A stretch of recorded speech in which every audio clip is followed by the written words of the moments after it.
Previously on Blades and Blunders. I am going to be playing as Unthreg. This dude is an orc wraith, which means he's basically a ghost or a dude that's eternally in like an out-of-body experience. My character is a human rogue. Friarday is his name.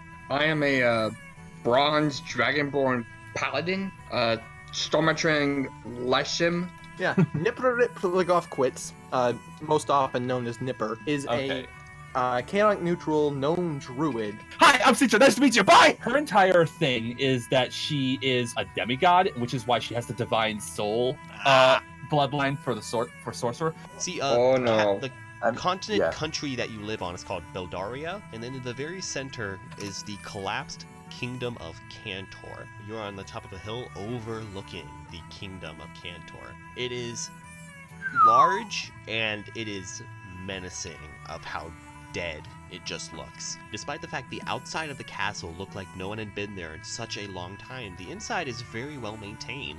You walk inside, and resting inside is the largest wolf you have ever seen. It makes a dire wolf look like a regular wolf. Was that there when you left? And very quickly, in about a matter of about 10 seconds, there is a 12-foot tall woman wearing a white toga-ish robe with long flowing blonde hair. I am the goddess Hildefreya. You can assist us in the hunt for these items. You can say no. I will wipe your mind clean and send you back out into the world. It's a circular compass the size of about the palm of a hand, and there is a needle and a wobbly disc, kind of like almost like two separate pointers. So yeah, the five of you choose which direction you want to go in. The decision is east. Is that the decision, please? Yeah, it's the decision. Welcome back to Blades and Blunders, everybody. Episode 2. I got my saltines, got my butter, real white boy hours. Yay. Not peanut butter, regular butter. Oh crap, I forgot to get water. I think I'll give a quick summary of where we are before we get some water. Lose you guys. Before I get some water, because I should have done that before sitting down. But anyway, so I was about to say last off left time again. God damn it. That is like I've said that so many times over the years in StarFall. But anyway, we know how to English. Trust us. You meant what I heard exactly. Anyway, so where we last left off, you had just arrived in the Cantor. You met Crystal. You met Sintra. And you are all heading east to try to find one of these special items from the Great War over 1,000 years ago. Yeah. As I understand, there was something known as, there was hints of something like a gambler's whatever. Yes.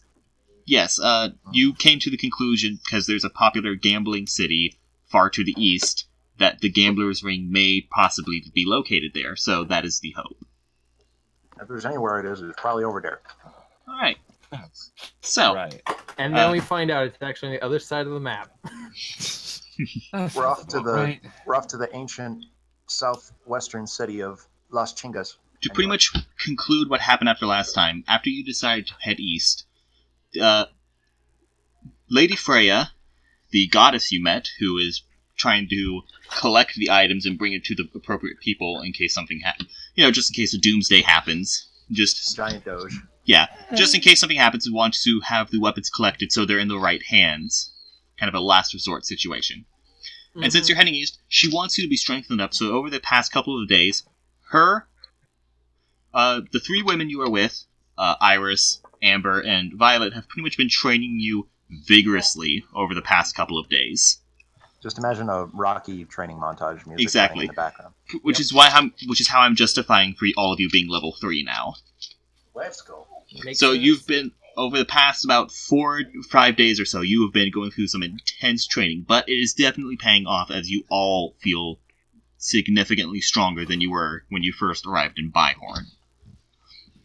And now it's come the day, it is now the morning, where you're all about to head out east.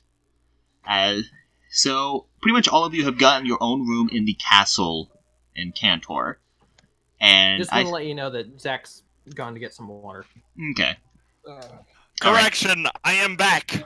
Good. Yay. So, you've all been training vigorously, and you're about to head eastward. Is there, a morning routine you do before you head out to the front? Pretty much it was said, when you're ready, all of you should collect yourselves at the front gate of the castle. Is there any morning routine you do?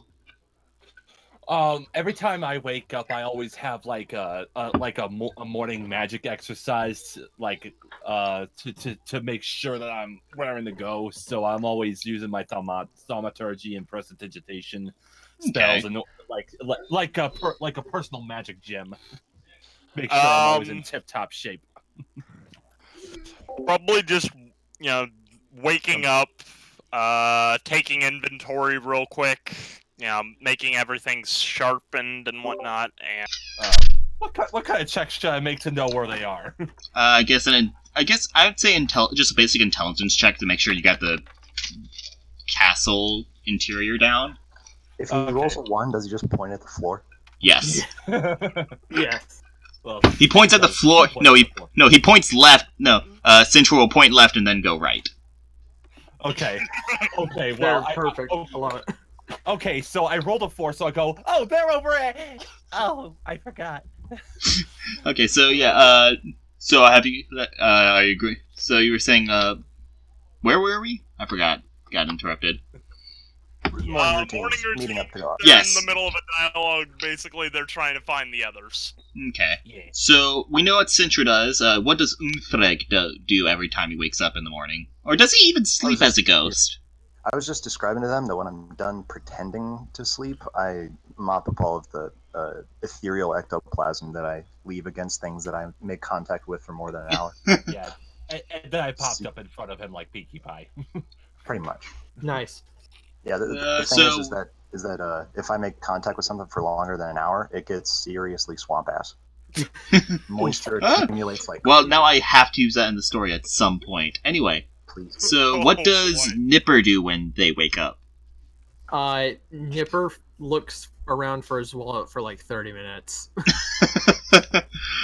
Let's see. I'm just about as well organized as I left that dictionary somewhere in this 30-foot pile of crap. Yeah, exactly. That's the kind of... I just imagine Ryerday's room, like in the couple of days they've lived in this castle, is somehow already a wreck, even though you came with almost nothing. Yeah. Nah, nothing like that. Norday is actually hoarding half of I don't everything in know, the castle. really. There's nothing like when somebody treats you like a pissed off roommate, even though you've only been there for literally 36 hours. So what does Stormatrig do in the morning?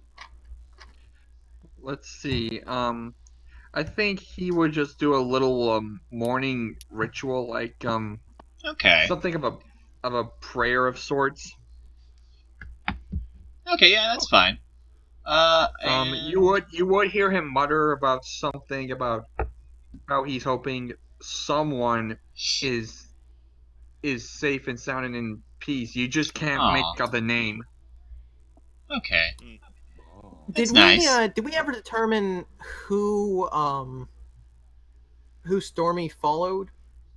I believe Stormatrig said he was kind of like unfollowing, but unless you you can say that during your training with Amber, who is also a paladin, could have shown you what Freya stands for, which is she stands for protecting children and people you see as family, is essentially because she is the goddess of motherhood and protection. Freya, if you want to all children. Yeah. Freya, definitely. Okay. Well, so all children. Yeah, so you just say, like, she showed you the way, and Stormatrig, kind of enjoys what Freya stands for and decided to become a paladin of Freya? Yes. Okay. Amber... What oath did Stormatrig take? Wasn't it devotion? Order? Something? It should be right on your character sheet, actually. Yeah, let's see here. Devotion. Did all of you remember to pull... Yeah, I was about to say, remember, it's in the pinned comment thing you can do. Pin in the top corner. Let's see. It was... Protection, Divine Smite, Channel Divinity. Does any of those sound right? Yeah. Yeah. Yeah, well, I believe that's Oath of Devotion, I believe. We'll just say that for now, I'm sure someone in the comments will correct us. But anyway, so, what was you had like a basic wooden shield, right? Or, you had like a basic metal shield? Yeah, I think it was just a basic metal shield. Okay, yeah. The day before you guys head out, Amber gives you an old shield she has. It's pretty much the same stats as the one you have now, but it has the symbol of Freya on it. Okay, so the wolf okay. nurturing the baby that we. And, let's all right, so let's go ahead and meet up outside. We'll say. Yeah. Wait, did we cover? Or huh? Friday's subclass stuff, or oh no, we did. It was if I remember correctly, you went with the Inquisitive. Yes. Yeah. You went with Inquisitive last time. We got all of the subclasses covered at the end of the last episode. Well, what I was saying was like the whole morning routine thing. Oh, yeah, right. We didn't touch on you. Oh, I'm sorry. Yeah. What does Ryerday do in the morning? The front door, and we're like, wait a minute. He's usually like probably last or second to last to wake up out of the group, and he essentially just takes inventory of all his stuff. Okay. If stuff needs sharpening, he takes care of it then. Yeah, stuff like that. So, in other words, you basic bitch. Oh, Bert. Anyway, so you all. But I mean, it's like he doesn't exactly have much of a routine outside of that, but he figures, okay, some amount of order needs to be here because otherwise I am just going to be a complete mess. Yeah. Okay, so all right. So we all. So the day you're leaving, you all head outside, and you've all gathered. And outside, like right outside, while you're all gathered, you see there is actually a wagon set up. It's the one. It's different from the one you came in on. It's much bigger and more extravagant, and actually does have Archimedes attached to it.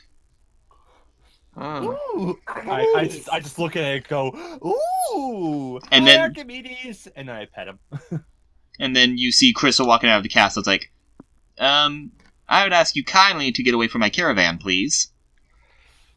Oh, are we supposed to get on this one? Or wait, Are the rest of us here, or? Yes, everyone is met up out front.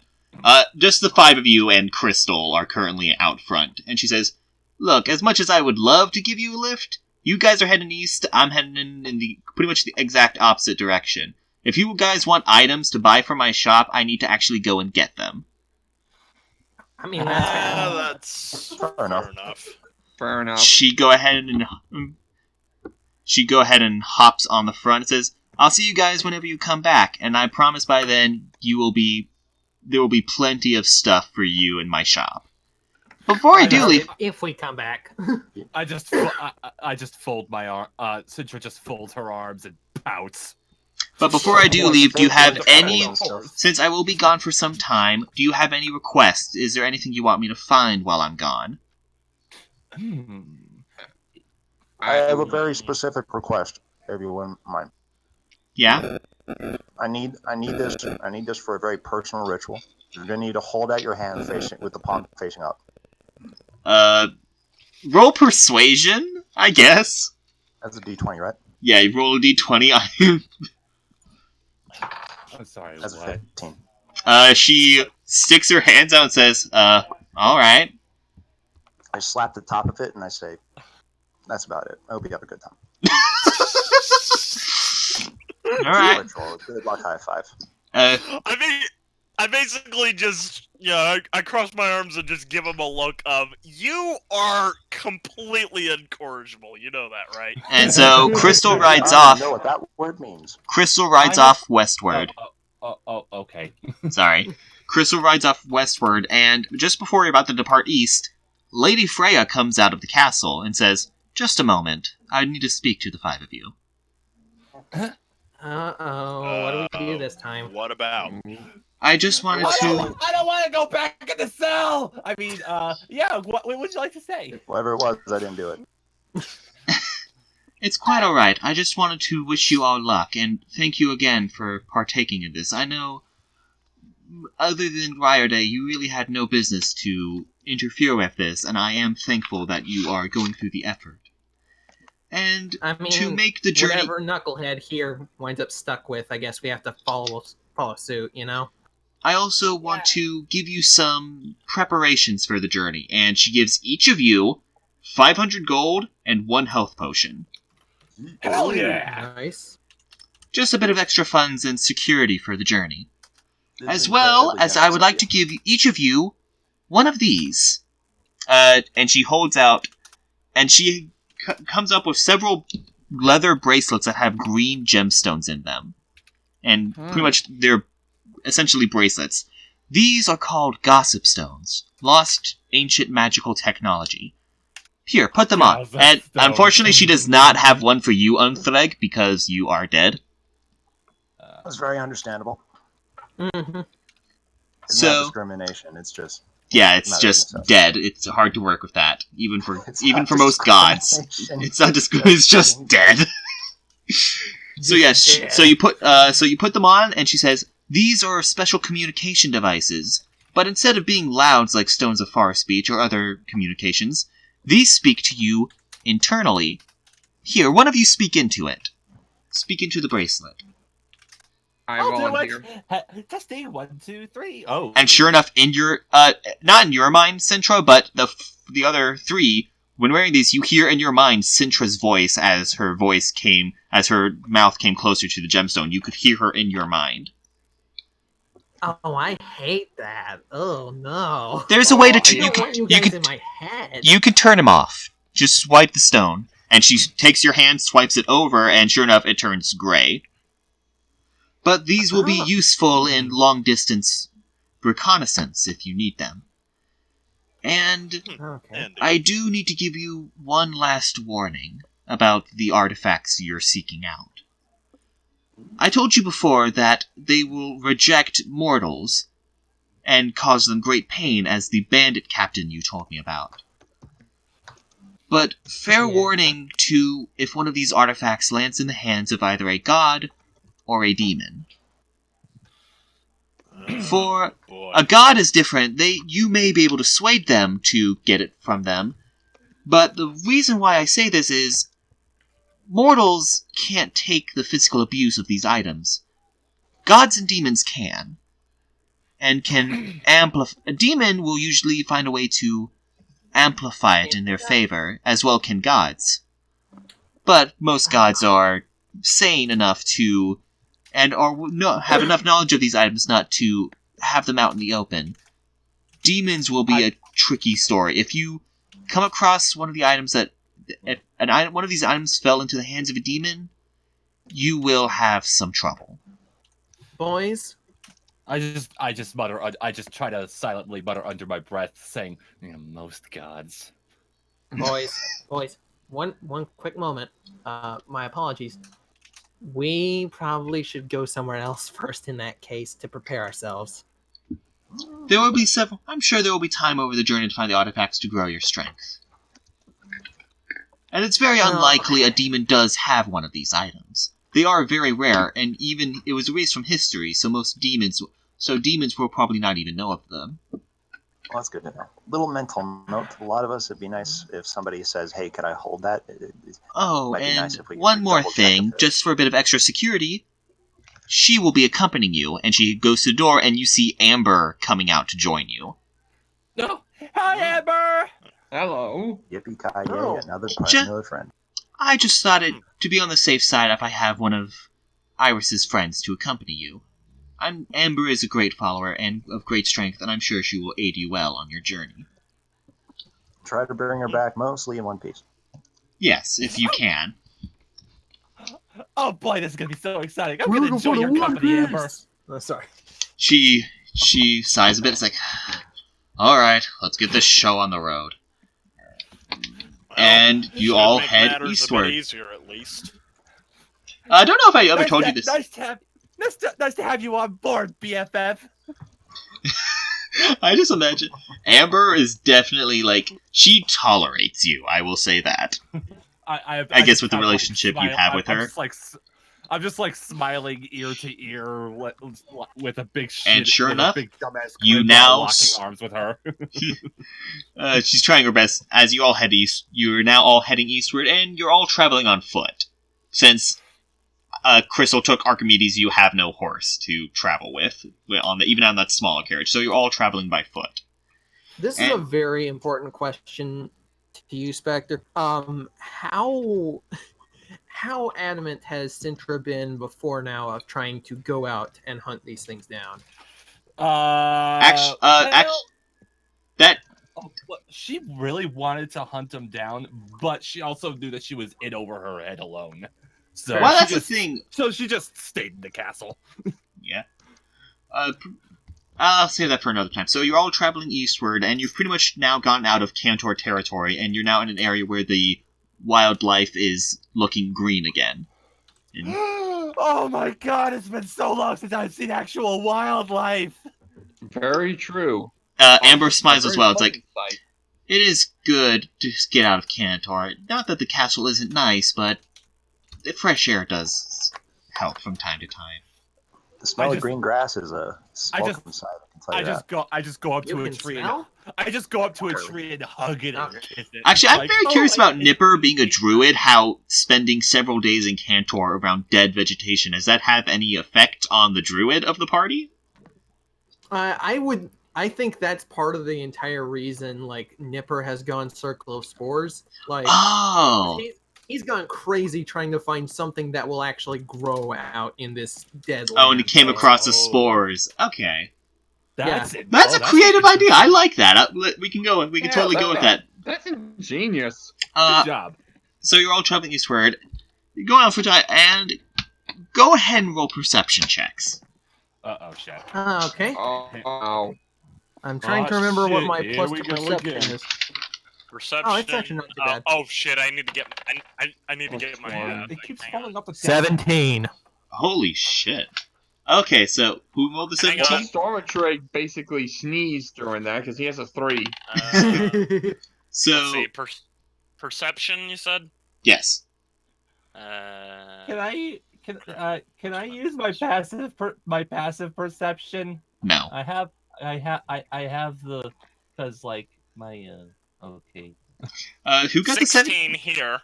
Okay, so Quill, you said you got the 17?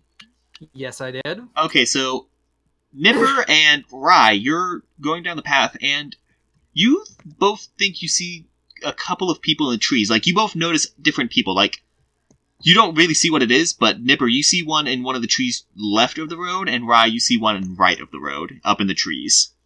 What do you do?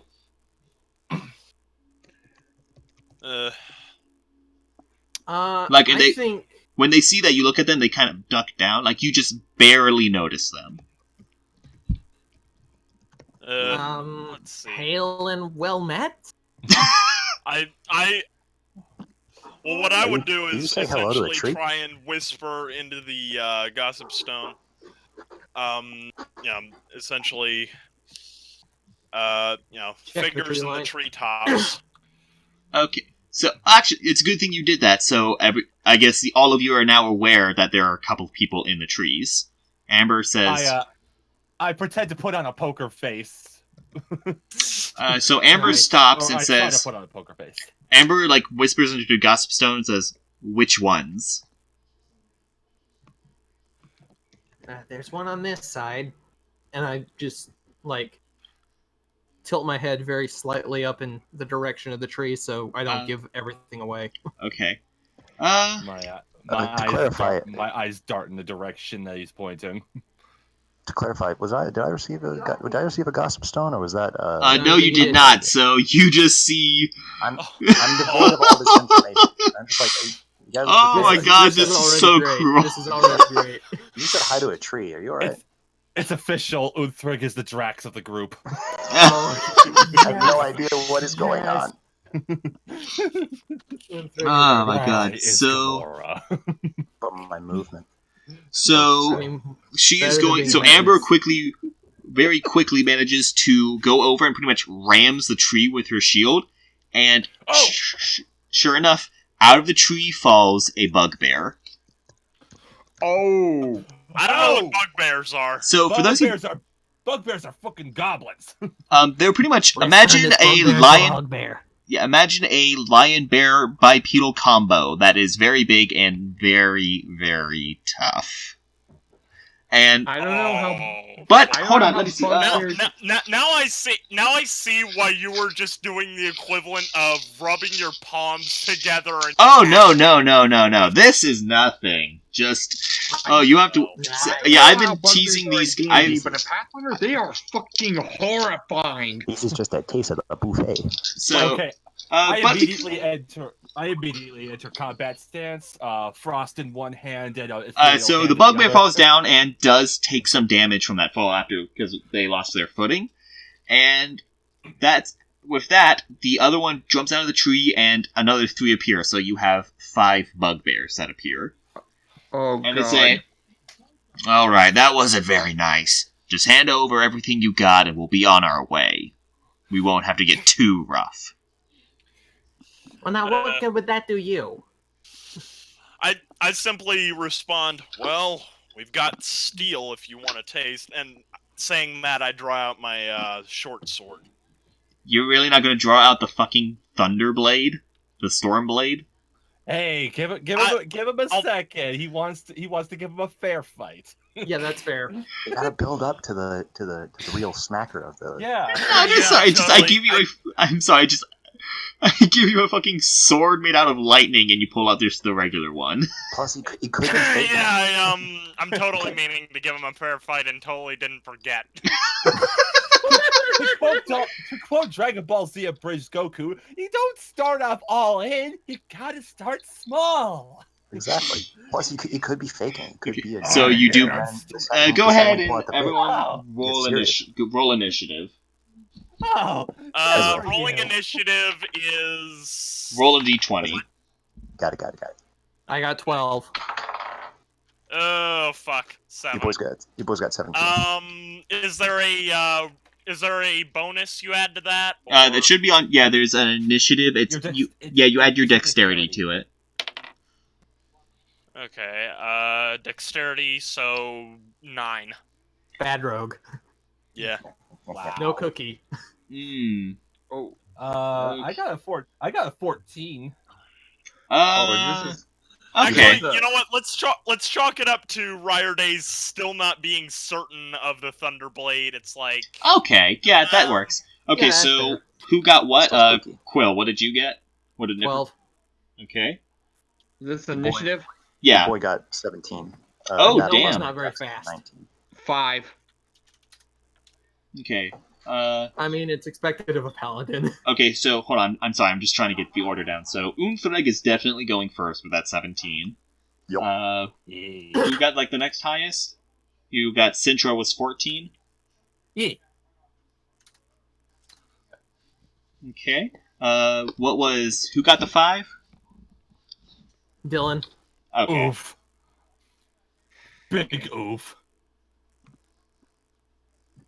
Okay, hold on. See, I'm trying to get the order down. The Okay, six. so we got our initiative order. First person to go is Unthreg. Alright, I'm immediately going to make all of this initiative playing. I'm going to make an effort to make it pretty much worthless. I'm going to try and get a persuasion bit on this guy by trying to convince. I'm going to say words that would be convincing the bugbear that you could be you could be trying to rob us, or which I know we got numbers, but every single one of us is armed and very ready to defend ourselves. You could be waiting for a crew that's like a couple that's defended by one bodyguard instead. Less risk, less likely of dying before getting a legitimate reward. Roll persuasion. Would that be considered an interaction? Your boy got 19. Damn. Oh my god. Damn. Let's go. GG. Wait. Is this Unthreg? Yeah, me, yeah. Unthreg. Yeah. Oh. This is my style. Yeah, Unthreg is the peaceful dead ghost monk. I try to convince people that it's better to not be fighting, and then try to get The across that head way. bugbear scratches his chin for a moment. Well, you gotta understand, this is our territory. And not to mention, your lady friend there hurt one of my crew.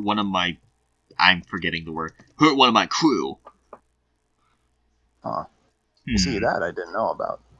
I mean, we recently ran into this fine party member compatriot.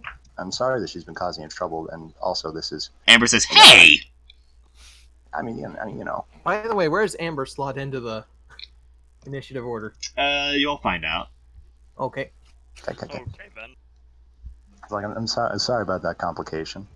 We certainly didn't mean to bring her back into your territory. That was not our intention. We're simply heading east to try and get to some gambler town I don't entirely know the name of.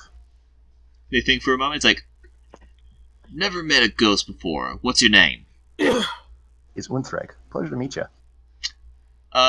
They sheath their sword because I can't not reward you for that 19. That was a good roll. It's like, thanks, buddy. Thanks. Nice. It's not really rare for an orc to sound so peaceful. I've learned some things in life and technically in death. I believe way more in fighting another day than losing your bits over a couple of gold bits here and there. Pal Unthreg here is one of a kind. Nice. I can see that.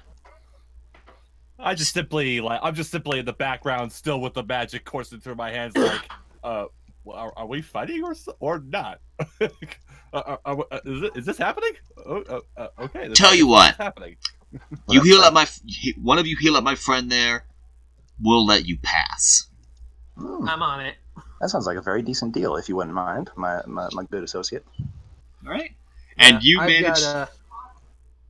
Do I need to roll for that? At this point, I'm I'm kind of standing casually. I've still got the sword out, but like sword out, but it's like at your side. He says, "Guys, stand down.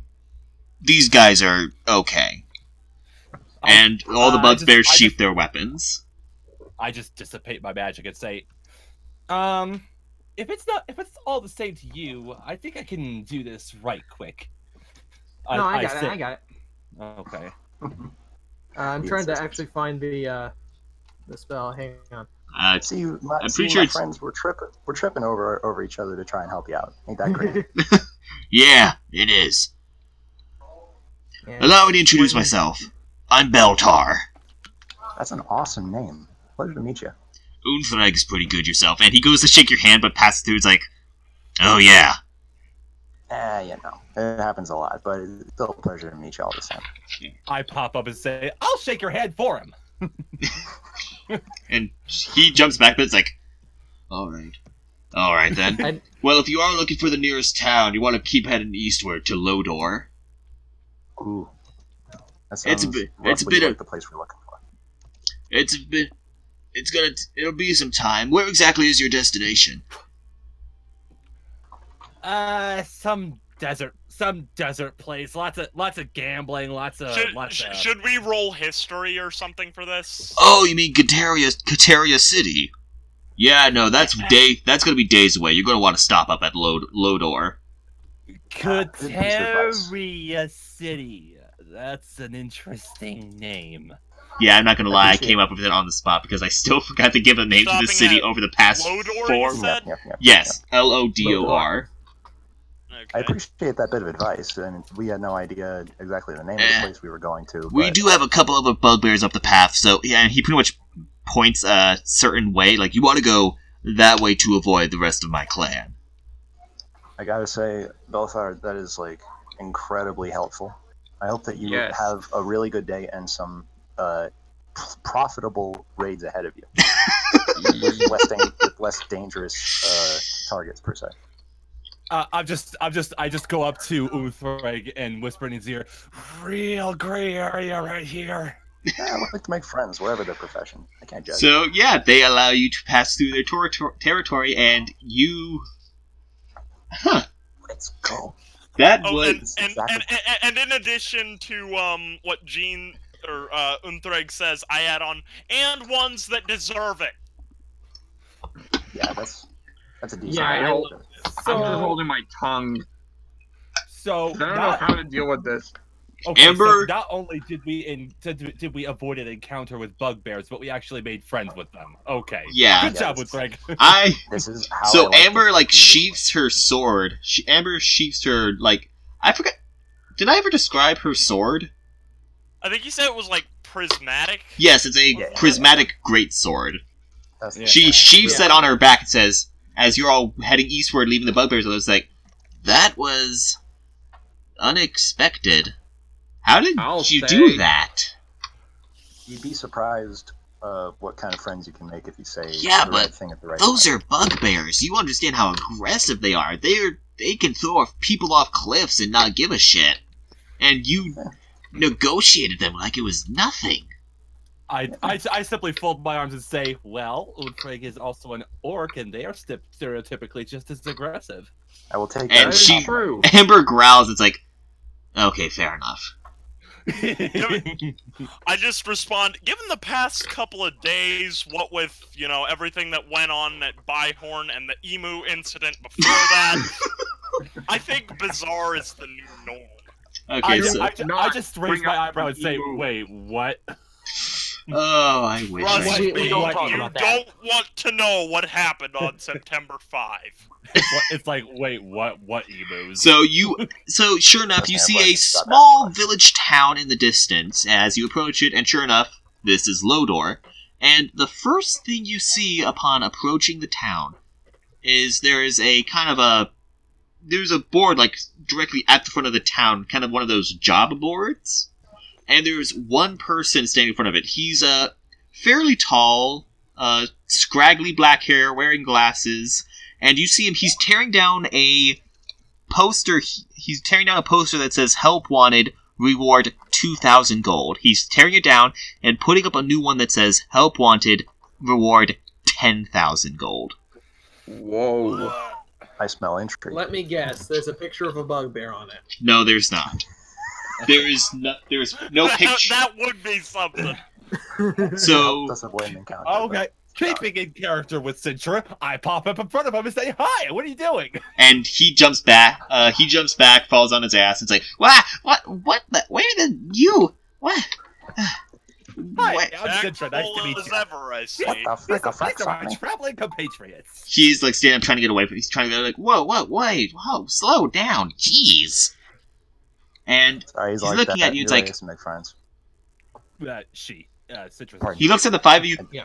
Unthreg. Everybody- He looks at Yeah, you for a moment. He's like, he looks at the group, all the six of you, but specifically kind of eyes Unthreg a lot more. He's like, wait a minute. Hey, he quickly grabs the poster. He just hang up. Could I get your assistance with this? It depends on what it is, but very, very likely. There's like no details written on it aside from the reward. It says, "Come speak to me." It's like, "Speak to Marcus Galler for more information." And I'm just in the background, like, "Hey, I talked to you first." What are you? Please, can you help me? Can you help me with this? I don't know what a guy that glows can do for assisting, but I'll do the best that I can. Is this Marcus Gallo, whatever? That's me. Nice. He puts his hand out. I'm Marcus Galler. I want all of you to roll a history check to see if you recognize the name Galler. Just out of curiosity, considering I'm not supposed to tell anyone, but considering my character's not from this world, do I roll a history with disadvantage? Sure. Yeah, okay. Just to keep in character. Okay. Well, you guys are gonna laugh. 25. Let's Oh my go. god. Nippers. 17. I rolled a 1. So, Ryer Day does jack shit. Nipper, your eyes light up when you hear the name Galler. Galler. Plus 2 with history bonus, so it's a 3, but even so. Okay. So, I got a 7. So, Nipper, your eyes light up when you hear the name Galler, because the name Galler, there's a man named Lucas Galler, who was once a famous wizard. He died a couple years back. He was a famous wizard and archaeologist who amazed everyone around him with his discoveries, and I'm getting distracted by the shit you're typing in chat. God damn it. Anyway, he was incredible before he died. They're not sure how he died. They believed he got sick and couldn't take the sickness anymore.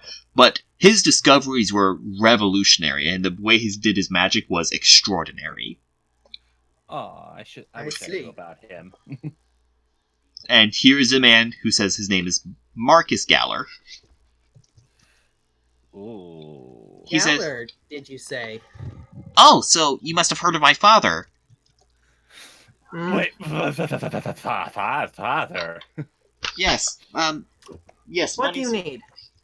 It's... Well, I'm sure, concerning my father, I'm sure you've heard of his great discoveries and his... See, the thing is, he also had a hoard of wealth. Mm-hmm. All of his discoveries, he... here, follow me, and he leads you kind of a little bit away from town, not too far. You can still see the town of Lodor, but it's kind of in a small hillside, a huge metal vault door. Whoa. This belonged to my father. This was his workplace. This was his personal study room. He locked every single one of his discoveries, everything he did inside here. I see. I simply knock on it and say, boom, boom, boom. Hello! That's not gonna work. Believe I've tried. And then I whisper in Marcus's ear, I don't think anyone's home. He's It was worth a not. shot, though. I've You probably tried. didn't hear that, but the Stormtrooper just face palmed. I'm So the way Day pretty much does the same, but he's also looking at like are there any mechanisms or anything visible on the vault door? nothing that you can pick into, but this vault door, it's definitely it's an enormous vault door. It's about 10-foot radius circle, and all there is kind of there's like a single dial with different symbols around it that have a faint glow to them. He says, "My father, he made sure no one could interrupt him. He made the ultimate combination. No one could get in. And that included for myself. Problem is, after he died, he left everything inside here, and I'm about to lose my family home." You don't happen to have any, like, last words or something like that? Well, that from your I do. father, That's would the you? thing. I do. That's why I keep hiring mercenaries, but they can't help, even with no matter how much bigger I make the reward. The problem is, my father wanted it to be a test, and he placed the combination on the back of a golem and left it into the woods. Golem. I've heard of a complex security system, but man, your dad. The only- That is not a security system. But That is please, sending people up to fail. but I please, think listen to me. something sounds familiar. Hang on. Sorry. On the back of Hear this him out. the golem out there, it's too strong. Everyone I've sent at it has always come back and quit. But maybe you all can help. And he points to Unthreg. You have him. This could work. That's a A decent light bulb, idea. goes over my head. Oh, maybe you want him to just walk into the vault and open it from the inside. No, it's enchanted with magic. I've tried several spells. Nothing gets through it. But the golem, the problem is you don't need to fight it. If your friend here, if you can possess it and hold it, you can look at the combination on its back. There are, like, 7 of us. We could probably just encircle it and one of us be able to read it off. Yeah. Okay. Granted. Well, that works too, but that might put a majority of us in danger. If I do what you're suggesting, which isn't a bad idea, it could at least give us an extended glance so that we can get a view, then get the heck out of there before us or the golem gets hurt. yes, exactly. As long as you can do that, if we can get into this vault, I promise, whatever's in here, you will get. I'm sure there has to be well more than 10,000 worth of gold in there. If you can help me get in there, it is yours. Yeah. Just If it'll please. help you keep your family home and find out where. He points north. The golem always seems to hang out around there near the cliffside. And sure enough, there is tends to hang around the bottom of that cliff over there, near the river. If he was hanging hanging around the top of the cliff, we could probably have knocked him down. But they probably thought of that. This might be So, a bit of a smarter goal you'll than we help were me? expecting. You'll help me? I think it's a decent idea. Plus, it could help you keep your family home. What do you fellas and gal think? No, sorry, fellas and gals. I almost forget you're here, Amber. Sounds like a good idea. I mean, 10,000 gold could definitely help us on our journey. Plus crystals. I know personally, crystals items can be.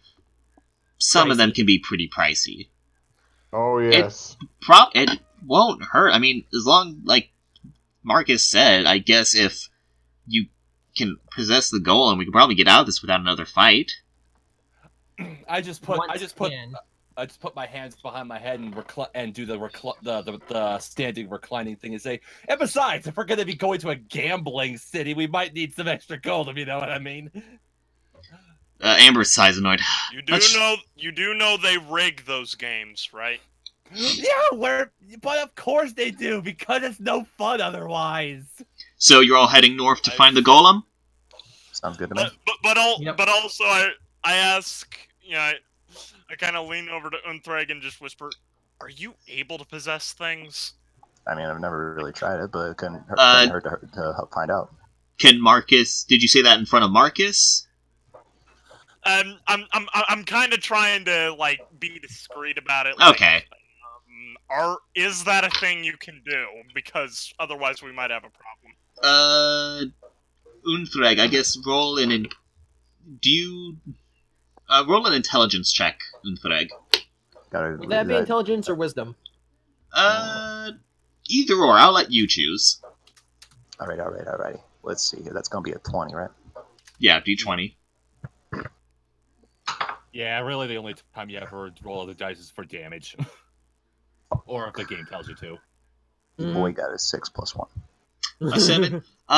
You're not sure? You've never tried possessing anything? You don't think you could possess people, but if it was maybe an inanimate object or something that's empty, like a golem, it might work? It's mostly rock. I've never tried to possess anything, but it's worth the shot. Alright. So you all Just to head be north. safe, though, when we get there, I'm recommending you boys keep a little bit of a distance in case it doesn't entirely work out like we're expecting. Okay. Oh, hey, I'm going nowhere near a golem. That's a decent Okay, so you all head north. So you're all heading north, and sure enough, you follow the river like Marcus said, and at a point, you can definitely see the golem. And it is not what you expect. Most golems are towering, kind of 15 feet tall behemoths. This one, it's a lot smaller, and most of them are made out of stone. This one is definitely not regular stone. And even then, just the way it looks, it's about 8 feet tall, and the majority of its body is made out of obsidian, with chunks of its head and its arms and its forearms and hands, and its feet are emerald.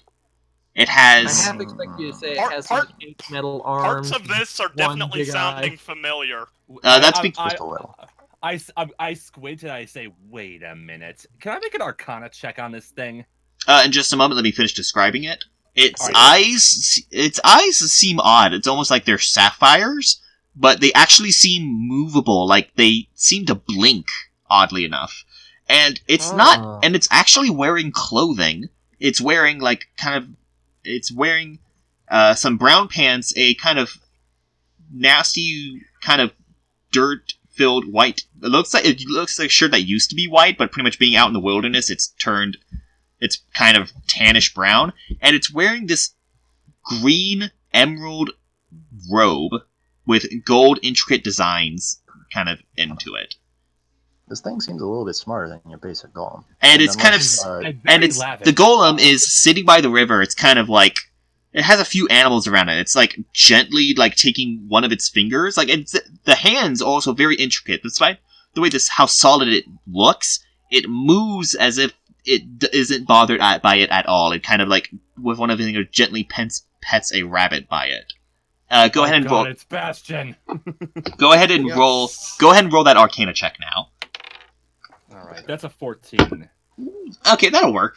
So this thing, you've definitely never seen anything like this, and just the way it's behaving in general, it's almost human-like. Like, this is not a normal golem. And with that Arcana check, you also can feel some magic radiating off of it. Guys, this ain't no normal golem. There's something different about this thing. Not just in appearance, but in magic as well. I detect something different about that aura. Yeah, unless pseudo rock monsters can have babies, I think this thing is going to be way less dangerous than I initially suspected.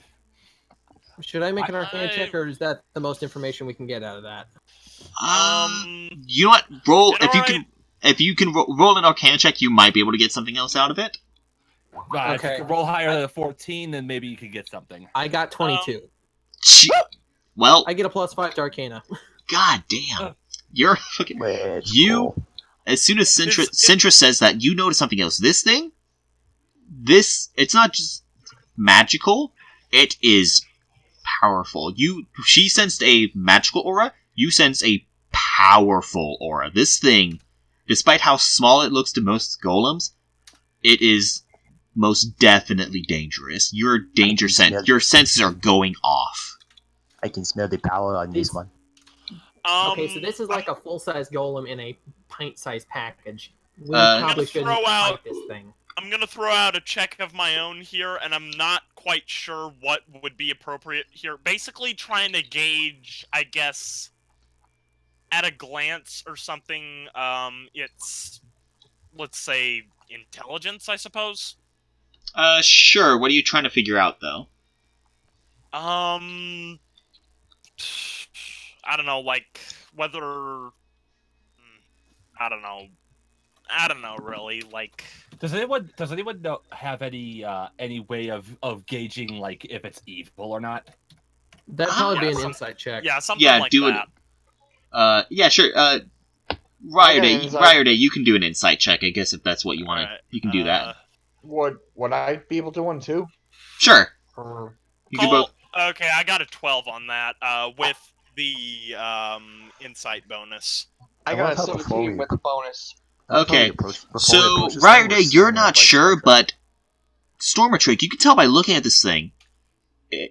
While they tell you it looks dangerous and powerful, you are getting a very calming sense from it. This thing, like the way it's just interacting with the animals, looks just sitting there peacefully. It is definitely neutral. I don't think this, guys, I don't think this thing is that much of a threat unless we probably provoke it. So, what do you do? It doesn't see you right now. You're about 30 feet away, kind of looking through the bushes, I'll say. Alright, boys, huddle up. We gotta develop ourselves a time. Alright, so I look at Unthreg and say, alright, I'm not an expert on this kind of thing, but I did detect some magic, and I am not 100% sure you'll be able to possess this thing, even if you could. Yeah, you can always try. Amber says, well, he could always try. It couldn't hurt a shot. I mean... Amber? Yeah? Amber. We shouldn't make Unthreg try. This is the power of a full golem in that size of a package. Wait, how powerful are we talking here? I detected some magic, but I saw you go pale when you looked at it. That's how powerful it is. There's a lot of things that wouldn't scare me that much. Oh, good for him. I'm certainly getting a big whiff at this thing. Whatever this thing. What gender it might be? That's a good question. What rock bits are we talking? At which point, I'm just like, do golems have genders? Is that a thing? You can always try. Only if you build one with them.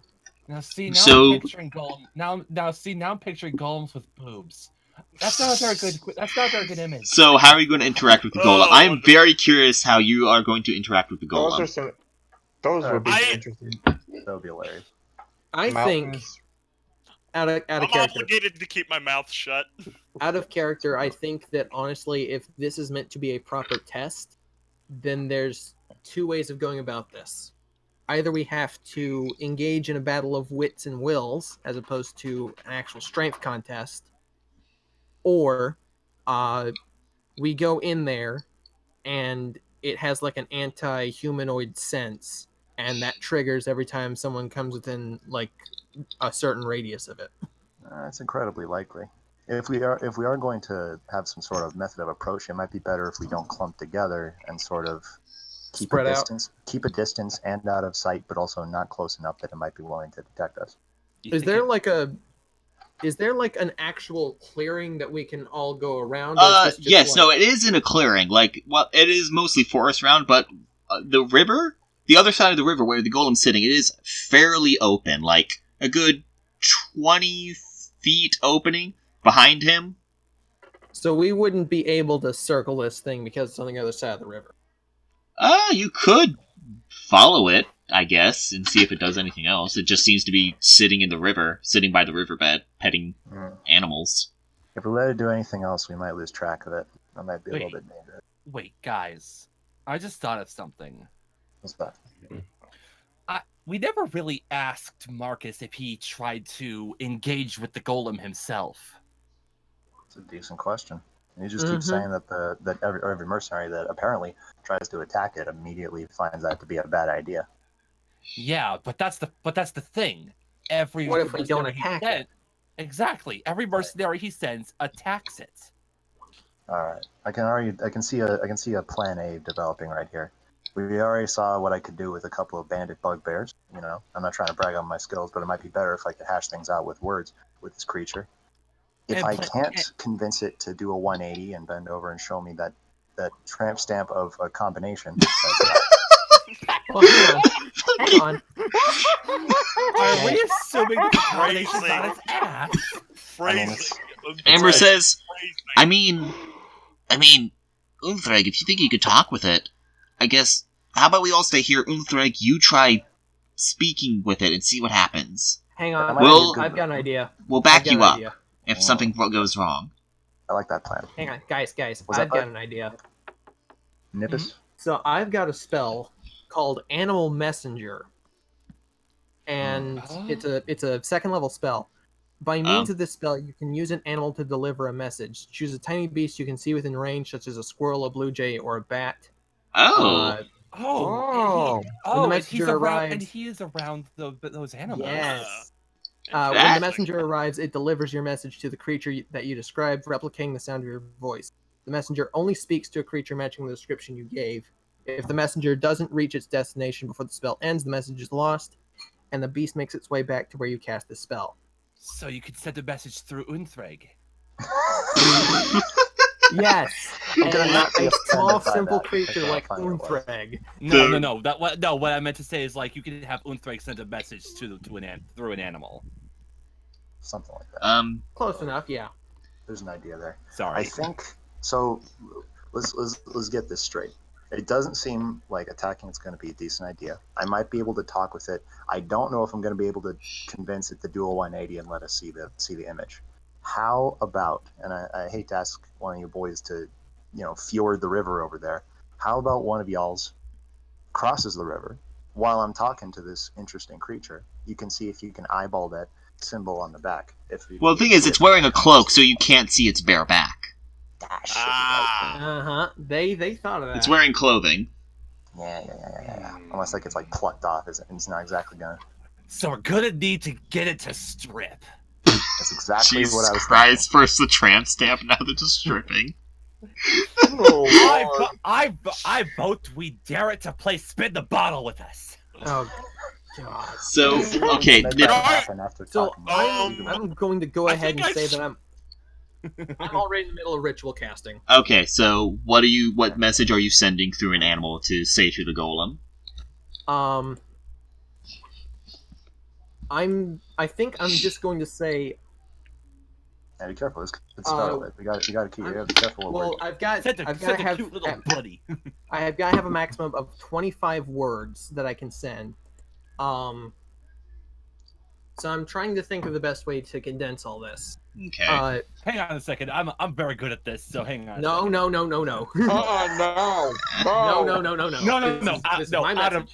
Out of character, I'm good at this. Okay. So. Right. Okay. There was like Citra saying, "Oh, I could totally just jump in front of him again and spook away all the." Hi! Oh! Ow! That hurt. Scaring a golem. Hi! Just immediately gets sent flying. The golem spins around so fast, just sends you through the tree. Hi, my name is. So, Just immediately get the fucking Tom and Jerry scream, just like. so Quill, Alright, so- what are you? Is that what you're typing down? You're typing down what you want I'm to say. typing it up just to make sure I can get the right Okay. number of words. What message you got in mind? Are we gonna do like a thing where we make a small woodland creature like pretend to be an omen so that it's a little bit nicer when we try to approach it or something? Along those lines, yeah. Sounds better. Hang on. Yeah, be right back. Okay. Okay. This is not at all the way I thought it was going to go, but I'm loving it. We're approaching this real cautiously. This thing is radiating some kind of power, apparently. You always got to remember that when you expect us to approach things creatively, we're gonna not be creative at all. Like the thing And then when you expect us to go on head on, we're just gonna completely throw you for a loop and be creative. We will test all of our options and then immediately go for the most simple one. I think this sounds good. What do you guys think? The humanoids across the river mean you no harm. They merely need the information on your back to save your creator's home.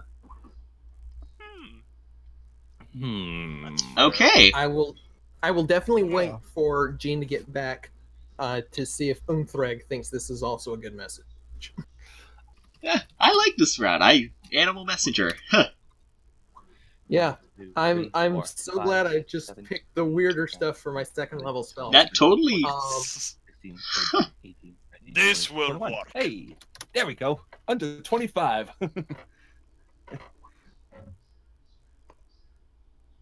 Oh, please back. Okay, so which one, Quill? Which one do you want to use? Gene, which one of those do you think would actually work best? All right, what animals are we talking here? I wasn't quite paying attention. They put So two sentences are in the one by Spectre Spark, one by Quill. So these are which one should the animal deliver to the golem? We're talking like basic woodland creatures here. Yeah, it's pretty much a rabbit's. A rabbit's going to hop along and speak to the golem. Yeah, they're basically going to jump along and then act like a tape recorder. Like they're going to use the voice and everything.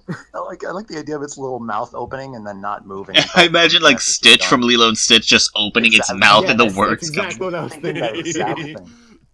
All right. So we got a sentence from a boy nipper and a sentence. Okay, so I imagine, you know what I imagine, and I realize none of the characters here have that kind of voice, but I just imagine like a little rabbit hopping along, opening its mouth, and a voice like Morgan Freeman comes out. that's gonna be. I have to make that canon now. Every time you do animal messenger, it's Morgan Freeman's voice that repeats back. So like I mess up the casting in such a way. Do not be alarmed. Humanoids wish to speak to you in order to save your creator's home. So Quill, That's actually I personally like Quill's a bit better. Yeah, I like the sound of that. Came up with the idea. We'll probably roll with that one. If that don't work, we'll send a different creature. If that doesn't freak out the golem, I'm going to walk up being a ghost, and that's totally not going to just freak him out and make him run away. I mean, maybe golems aren't able to be afraid. Like, so very decent. So is the this? more we talk this plan up, the more likely it seems to just come apart when it's put into action. Okay, so you're sending a rabbit with this message. With Quill's message, right? I was thinking like a frog or a squirrel or something like that. But yeah. Okay, sure. We'll say it's a frog. That way it goes across the river.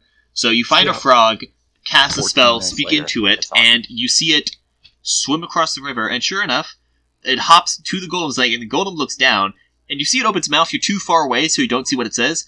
But the golem kind of flails its arms. It's sitting down. It flails its arms, kind of moves back a bit, gets to its feet, and you see it pick up something in the grass you couldn't see, and it's a sword.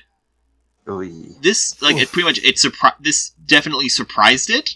It grabbed this sword. This is not a regular sword. The handle looks fine, but the blade is also emerald, and it has a kind of glow to it, and it's not a smooth. It's slightly jagged, but it still looks. The crystal itself looks smooth, but the side of the blades there are some jags coming out. Kind of serrated, I guess. Yeah, not serrated, like a couple big jags. Like like six like a spike. pointy serrates. Kind of like spikes. Gotcha. Okay, so and it looks around, and the frog jumps away, and it calms down, like it lowers its sword, like, that was weird. And you see it just looking. The humanoids across the river. I mean, you know. The humanoids across. I was. So yeah, they need the information on your back to save your creators home. And you see the look on the face. It is like it doesn't have a mouth or anything. Like its face is kind of just solid and flat. Like there's no visible mouth. But its eyes, you could tell that it's really confused by your message. I'd be confused if a frog freaking showed up and it's Morgan Frogman. Morgan Frogman, yes! Oh my god! Every time I send in a messenger, it has to be a frog, and it comes out with Morgan Freeman's voice. Oh my god, that is beautiful! Thank you so much for that, Gene. Anyway, so with that sight, what do you do now? It's lowered its sword, its arm, and it's just kind of looking around. It's definitely confused, and it's kind of just standing there confused. I'm just gonna go to the edge of the river and sit. Oh, so like try to get inside of it? Just get inside of it and then just take a seat. It notices you point its sword. Not even staring at the golem. I'm just gonna be like I'm enjoying the environment. I mean, I'm a druid. I would, but. Okay. Some of our boys just acting like you don't see the big ass jewelry composed elephant in the room. It's just like a unusually uninteresting sight. We should probably send some of our boys up either side of the river the golem, you see it notice you, and it points its sword at you, kind of waiting for you to do something, and just like it stays there for a few moments, and lowers its sword and kind of walks to the riverbank, and. Despite the fact golems aren't supposed to speak, you hear a voice come out. It's like, who are you? Oh. I don't suppose you could hear me. It's a little bit of a far... What? Voice. But, I just call me Nipper. It's easier. Nipper? I want to be clear. Yeah, I'm not a good voice actor. This voice, the voice that's coming out of it is definitely a surprise. It almost sounds young, almost like a young human boy. This is kind of like the voice that comes out of this 8-foot hulking obsidian and emerald golem. It's not surprising. It's probably a pretty young golem. I pop up from behind Nipper and say, "Wait, you can talk?" And the golem once again surprised. The golem, you see, that you surprise the golem, and on instinct it attacks you. Oh boy! So this is what surprised you. Sorry. No, like you're across the river, you're completely caught off by guard by this, but it kind of swings its sword through the air, and out of the sword, kind of like the way you see it cast a spell. It casts magic missile at you. This golem managed to cast magic missile at you. So, let's see. It's roll a d4, I believe. D4. 2. So, and this is why I should have taken reflect. And so, it moves its sword across the air, and pretty much just wherever the sword passes, kind of through the air, 4 magic missiles fly through the air and deal 8 damage to you. Specifically to Sintra? Specifically to Sintra. I very much like this being the first interaction. It's just... And... I'm also going to slowly turn and, slap Sintra. Not aiming to do damage, but, don't do that again. Like a little back on the head. And the golem, you see it, it's like, oh, great, you're just another group, aren't you? My eyes go white and I fall back bleeding. I'm gonna move a little bit forward before it starts to get the wrong idea. I'm gonna say, if you think that we're here to attack you, you're very much mistaken. And it, once again, like, it screams, it goes, ah! And it kind of falls back at surprise of the ghost that appears out of nowhere. I get a decent reaction. Could you all stop? Could you all just stop? I love this being the first interaction, is like showing our personalities as we just emerge from the bushes. Peaceful, right? I try and stand up slowly as to be like, okay, yeah, I'm here. Please. Like sticking your hands up first. Like I'm hands up. Yeah. So let's see. So the golem now sees. It saw Sintra, sees Nipper, saw Unfreg, and saw Rai. Meaning that the paladin and Amber are the ones left concealed. Rather, Gotta keep your ace in the hole. Amber is like putting a hand to her face. Oh, we're so screwed. Oh no. I believe there's a bit of an issue that you're facing. Yes? What? What do you mean? Well, you said so yourself. Not another group, right? Yeah. Are you another one? Well... No. Speak now, or... Shush, shush, shush, all of you. Let the two of us talk. It is... Fair point. You can see it definitely looks a little bit angry. Like, the way its eyes... It is definitely upset right now. Come, sit. We can just talk. I'm gonna stay standing. Thank you very much. I've had enough of this over the past couple of weeks. You know what this is about, then? No, I don't. People just keep attacking me. Frankly, I'm sick of it up to this point. Yes, many people can be ill-informed. The problem that you're facing, as far as we can tell, your creator's son. My what? Is son yes. of your creator, to be more No. specific. You have some information written on your back that you've had since you first came into this world. That no lies. And it takes a step forward. It's pointing its sword at you. It is definitely angry now. And at this point, I'm telling you only what I know. I'm telling you only what I know. At this point, I pipe up. Listen, we only know what we've been told. Marcus. And what exactly is... Marcus needs his father's fortune to save his home. Wait, oh, you tell that to the golem? While on the ground, half bleeding, yes. Yes. No, you say Marcus. He's like, you say Marcus needs. You say, wait, how do you know my name? Wait a minute. Wait, hang on. Okay, so one thing I want to point out real quick. You still haven't updated the hit points for Sintra?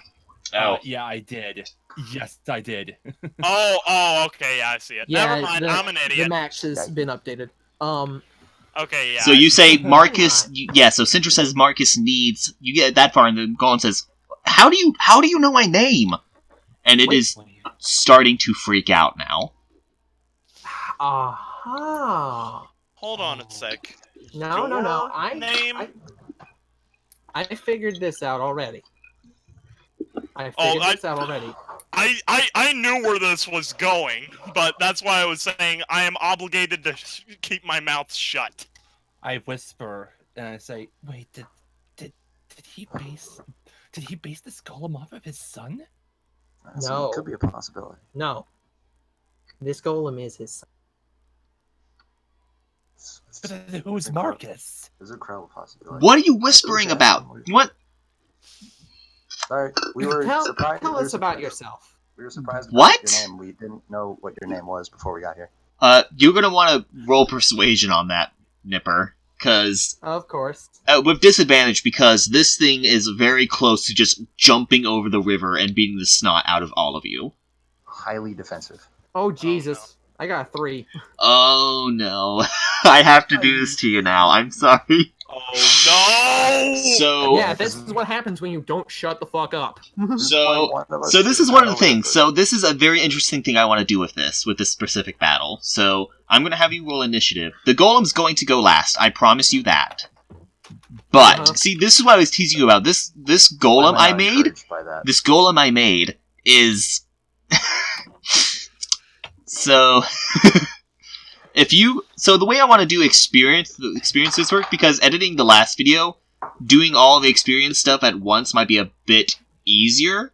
So I think like after you get an item and go back to Cantor, we will do a thing called a Cantor catch-up, where we will do all the leveling, the buying items, just getting that stuff out of the way then. For this fight, pretty much over these, you'll gain experiences by defeating enemies and achieving quests. And collecting the main item you're seeking out. I'm gonna be right back. Okay, well, I'll have to wait on you to explain this part. Well, stink. Okay. By the way, we're gonna be rolling initiative for this. Yeah, for my initiative, I got 18 plus my dexterity. Actually, go ahead and for 20 total. Actually, Quill, is that 16 your initiative? Yes. Go ahead and put anytime you roll initiative, put it into the chat so it makes it a bit easier. So I'm not just asking you guys. It's gonna be a chat full of numbers. Oh damn! I forgot to add my initiative modifier. Wait, what are we rolling again? Initiative. Because Quill failed to persuade the golem, and it's going to attack you guys. I could say that could have gone a lot better if people didn't keep jumping in. We were excited. We wanted to clarify ourselves. This is a defensive golem. It's pretty understandable. It's been attacked for days now, going on weeks. But this is about to hurt a whole lot. I felt it necessary to clarify. Listen, we only know what we've been told, so if you could inform us what's really going on here, that could help. Yeah, but it got a little bit too late for that, and I'm sorry. It was going good. I will admit, I did not expect it to go that well for this long. I will totally admit that. You're prepping for this thing to kick our ass, which means this is going to be downright. This is going to be fun. As soon as you started talking about the golem with the thing on its back, it's like, this sounds familiar. I've heard this somewhere before. You have? Yeah, you've described this before. I don't know if it was to me directly, but you definitely said it where I could see it, at the very least. Oh. I don't remember that, but okay. It was probably in the group chat and I missed it. So is everyone back, or? Yeah, no. But that's why I was saying, yeah, I'm obligated to keep my mouth shut. I'll be right back. I'm still here. Yeah. Okay.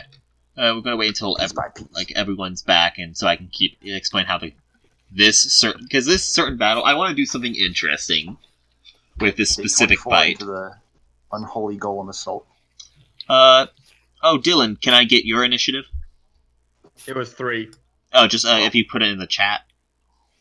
Oh yeah, sorry. It's fine. Let's see.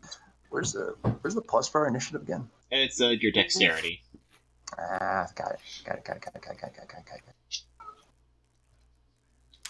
Okay. Well, I guess if the golem's attacking last, there's a reason though. There's a reason why it's going to be attacking last, and you'll see. It's going to attack all of us once. No. I love that I love that no, because it sounds like someone who's trying to sound genuine. Yeah. It's like, oh shit, they're on to me, but I can't No, let them it's know not. that. It's not. It's going to be far worse. You'll see if it happens. He's only going to attack us twice. No, not just that. It's going to attack whoever did the most damage to it. No, you'll see it. Okay, so is everyone back? Yep. Okay, so the way this specific fight is going to work, Wait. Roll call. Quill. Yeah. Hover. Okay. Dylan. Dylan. Yeah. Okay. Spectre's here. Gene? There we go. And Zach. Yeah, Zach. Ow! Yeah. Oh, We're God. here. God damn it. We're all here. Okay. Okay, so let me just My quickly others on the write other down side this. of the room. Let me just quickly write down the initiative order. So we got it's Rye, then Sintra, then Nipper, then Amber, Fucking then Centro with the fractured rib cage is the second fastest out of the entire party. What's y'all's excuse? Sack attacker and roll call. Exactly. Okay, so and then let's see, then it's Unthreg, then You and me, Dylan, we in the single digit Stormatrig. category. then the golem whose name you just learned is Marcus. Okay. When meeting anyone ever. Hi. Good old Discord chat. You'll So, understand. the way this fight is going to work, I'm going to make a deal with you.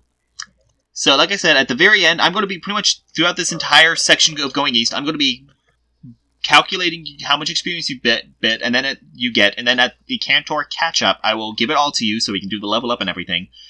If you can survive this one round with the golem, I will double you the XP you get at the end. Nice. All right. So, ladies and gentlemen, we are doing this Final Fantasy 15 style. Okay. If you can survive this one round... Oh no, if you can manage to survive this one round, I will just generally be impressed, because this golem is one of the most powerful enemies I've ever come up with. Anyways, I'm gonna Anyways. double check every one of my. I'm gonna check every one of my abilities and see what I'm capable So, of. the golem is about... You see it's pretty much getting ready to jump over the river to try to attack you guys. The first one up is Ryerday. What do you do? I mainly just focus on getting out of the way, and I don't draw any of my weapons out. Like, I'm still, it's like, I still don't know entirely what's going on here, but I think fighting would be the wrong course of action here.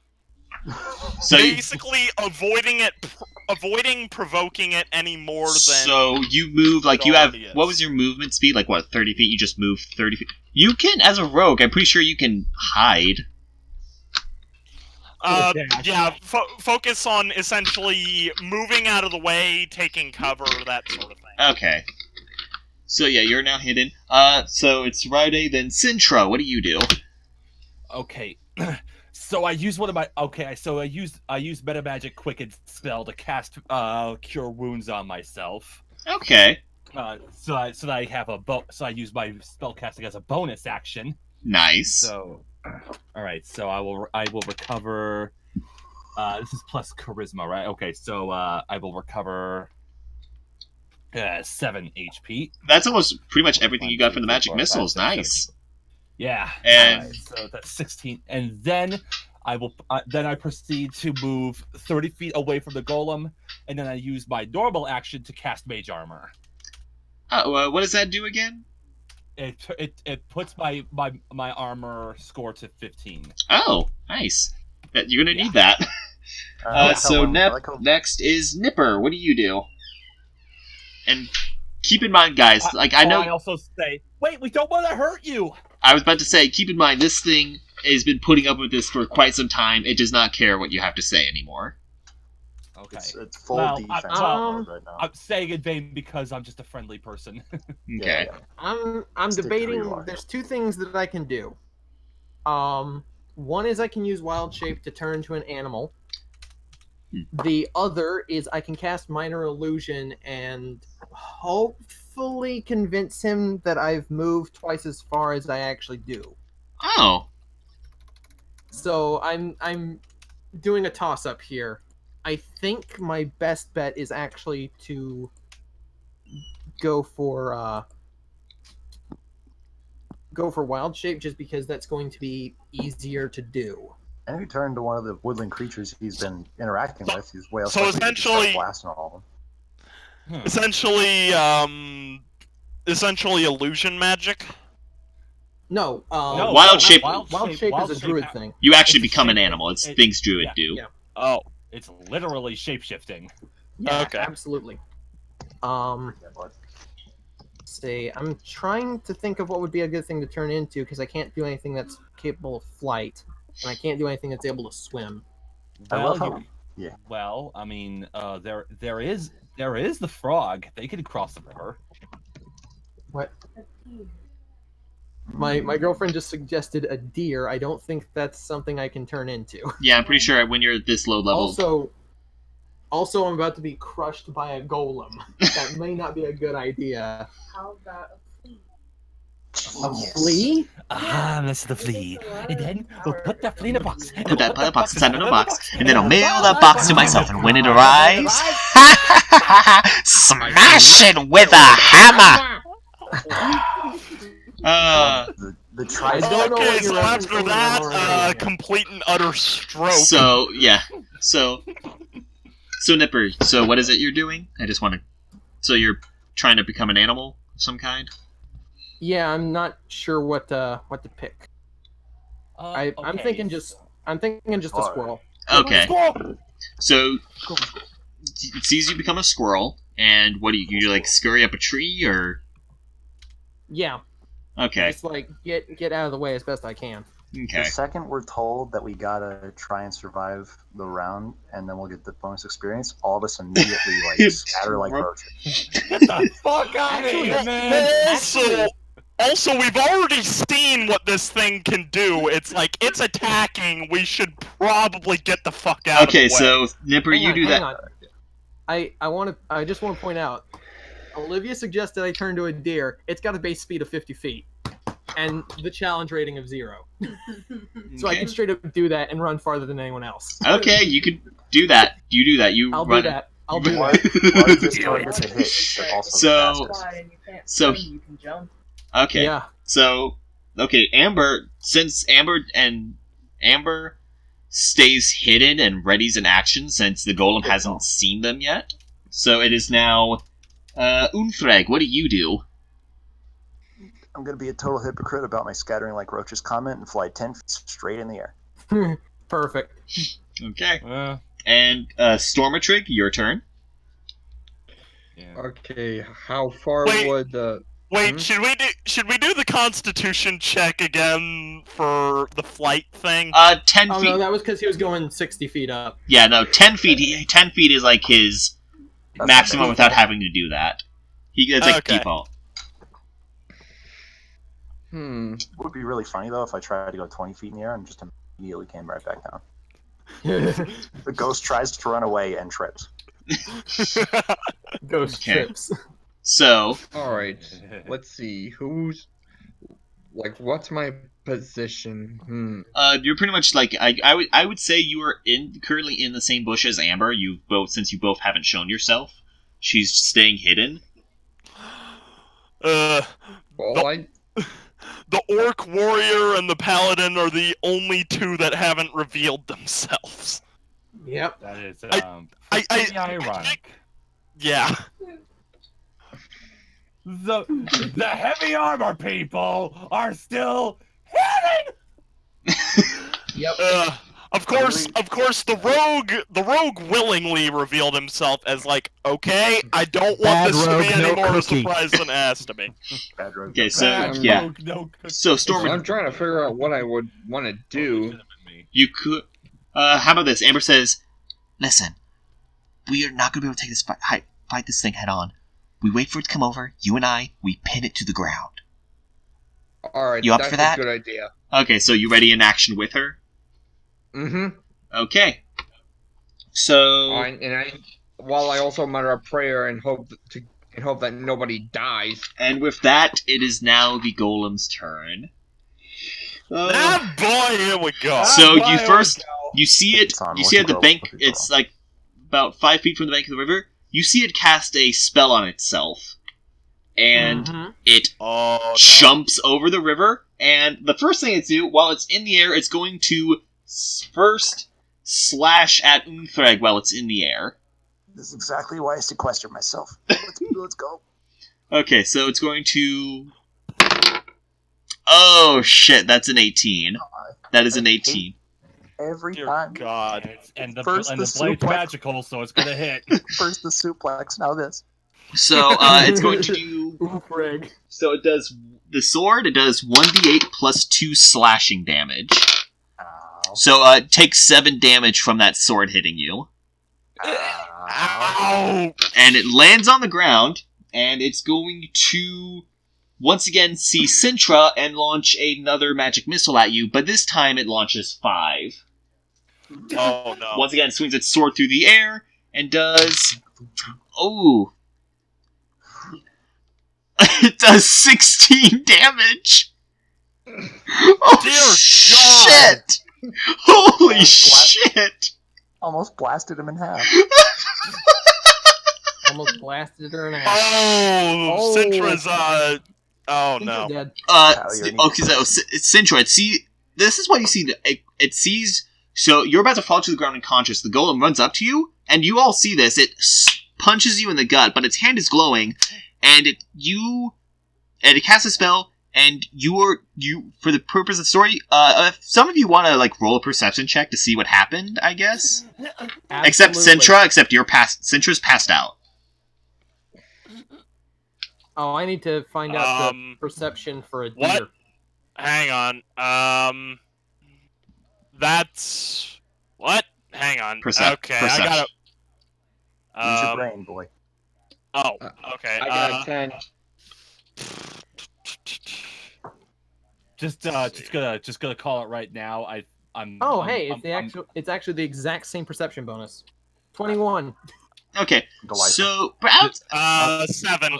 I'm totally calling it. The golem knows spare the dying. yes, it does. It casts Spare the Dying as it punches you, and you are now stabilized, but you are unconscious.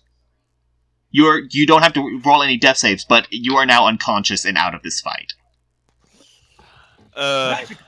Magic missile, for also known as the cop-out magic.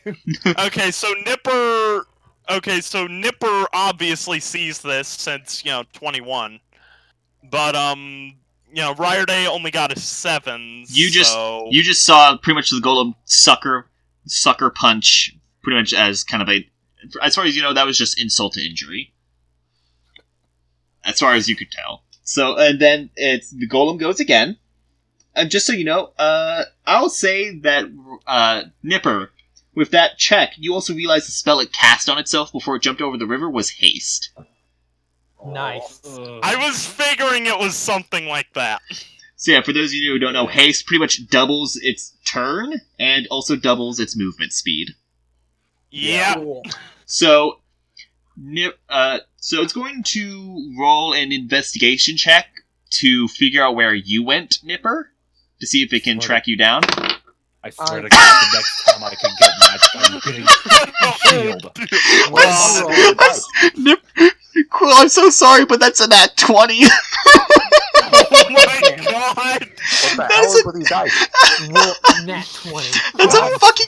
So it's going to... Rigged!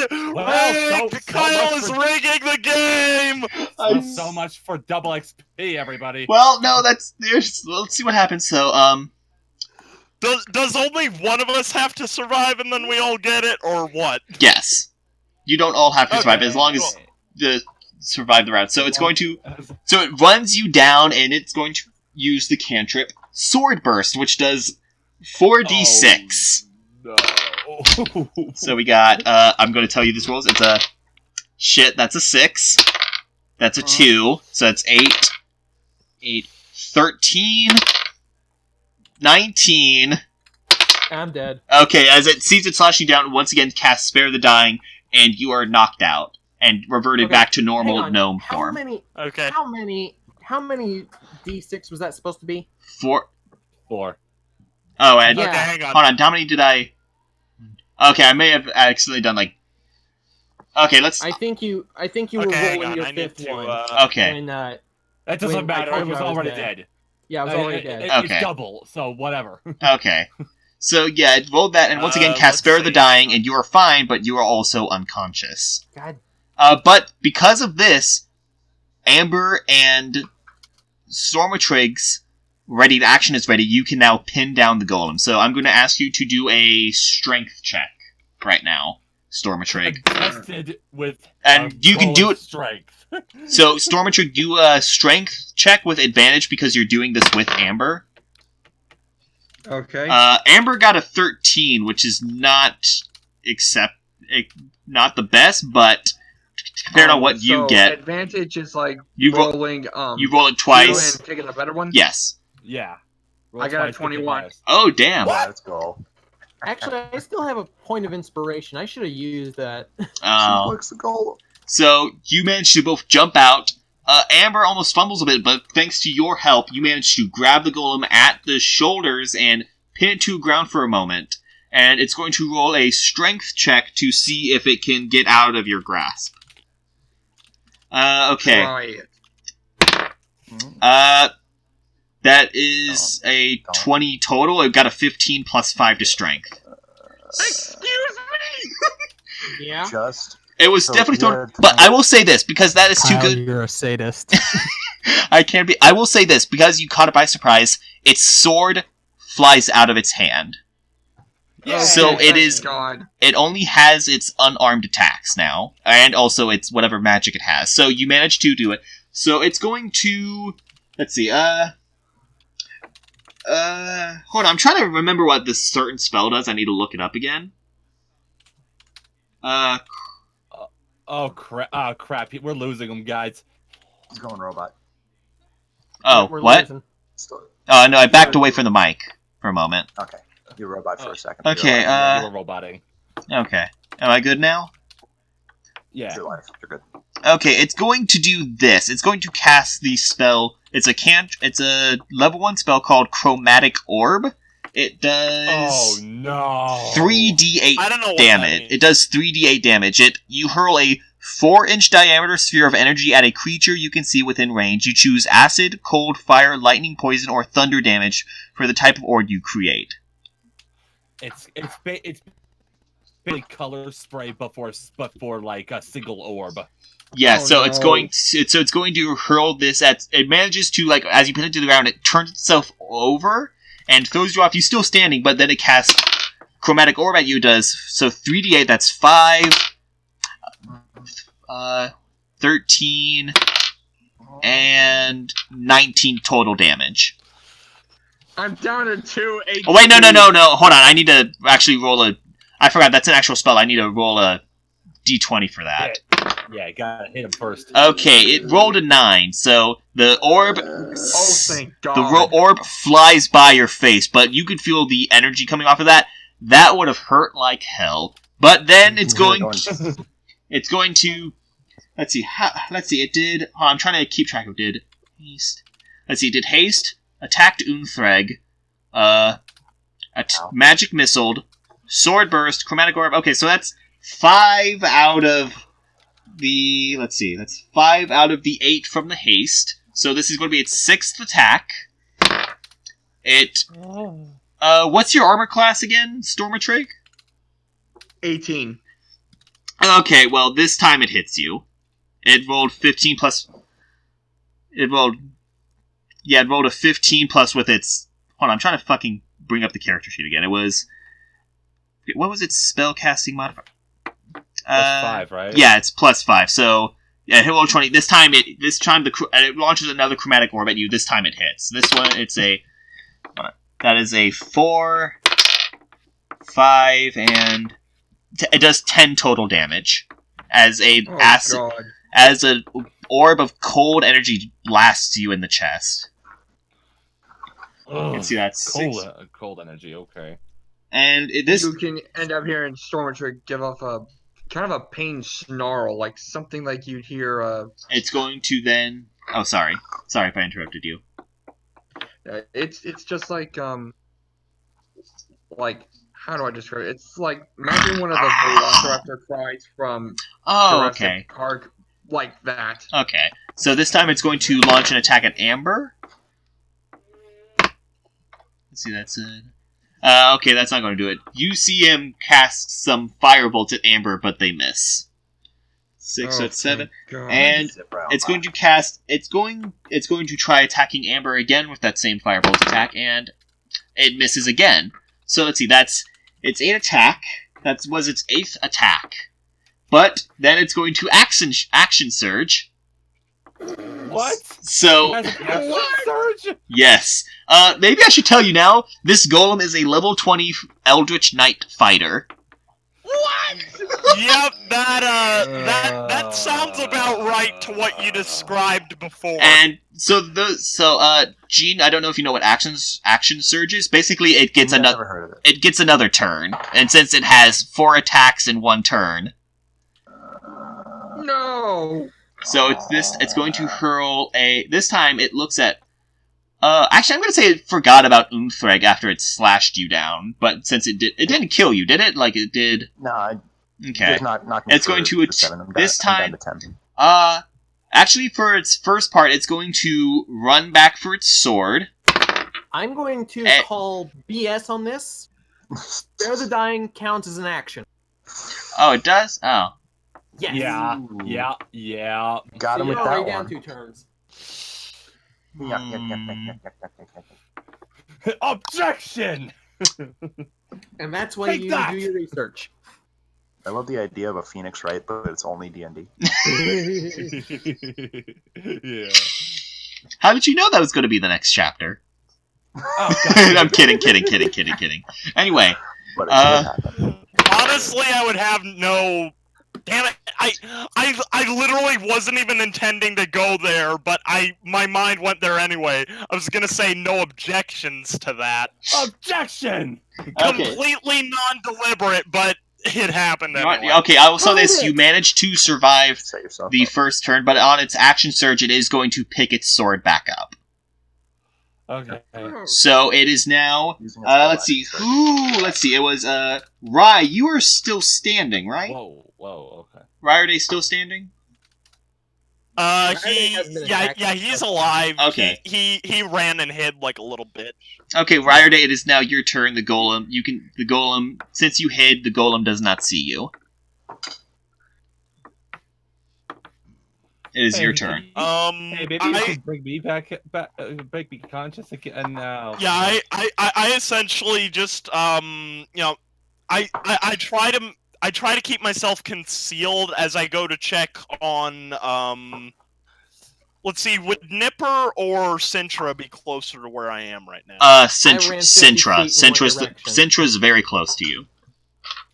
Okay, I would go to check on Sintra to see if she's all right because She's again, fine. for all I know, Right. he just So when you inspect Yeah, but- Sintra, she is fine. She's breathing. She's alive, and pretty much the majority of the main cuts and damage from the magic missile look fine. She is alive and breathing, but she is definitely unconscious. You can see that now that you're like right next to her. Definitely in a state, but Remember that we all got a health potion each if you want to use it now. Yeah, just force feed it to me. You could do that. And since Sintra goes next, I think it'd be better to save it, but that's just me. works. it's your option. You could also try attacking the golem. None of you have managed to hit it. Fuck no. Why would we anyone want tried to it. exactly. It's called at this point. No fucking around with that. We're obviously outmatched. It's level 20 and made of rock. What I essentially try and do. anyways? Oh my god, I should have done that before. Yeah, basically,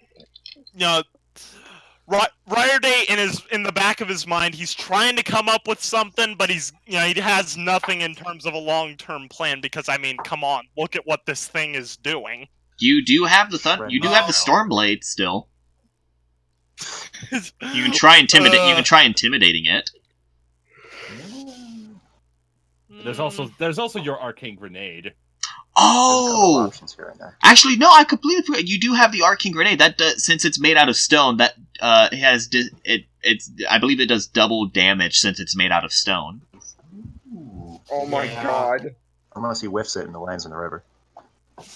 God damn it, he would. You could try it.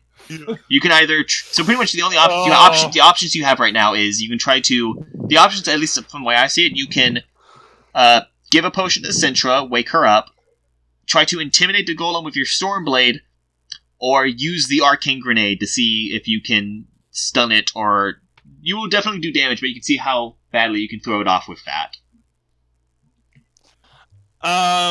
Okay, question. How far away is the golem from where I am? About 20 feet. I think. Yikes. Yeah, I think. Okay, so, all right. If you want my opinion, since there's definitely no attacking directly, I say war of attrition. You try to intimidate it with a Stormblade. Because we're definitely not going to be able to kill it. So maybe we can get it away from us, so we can go and talk to Marcus, quote unquote. Fair enough. So what are you gonna do?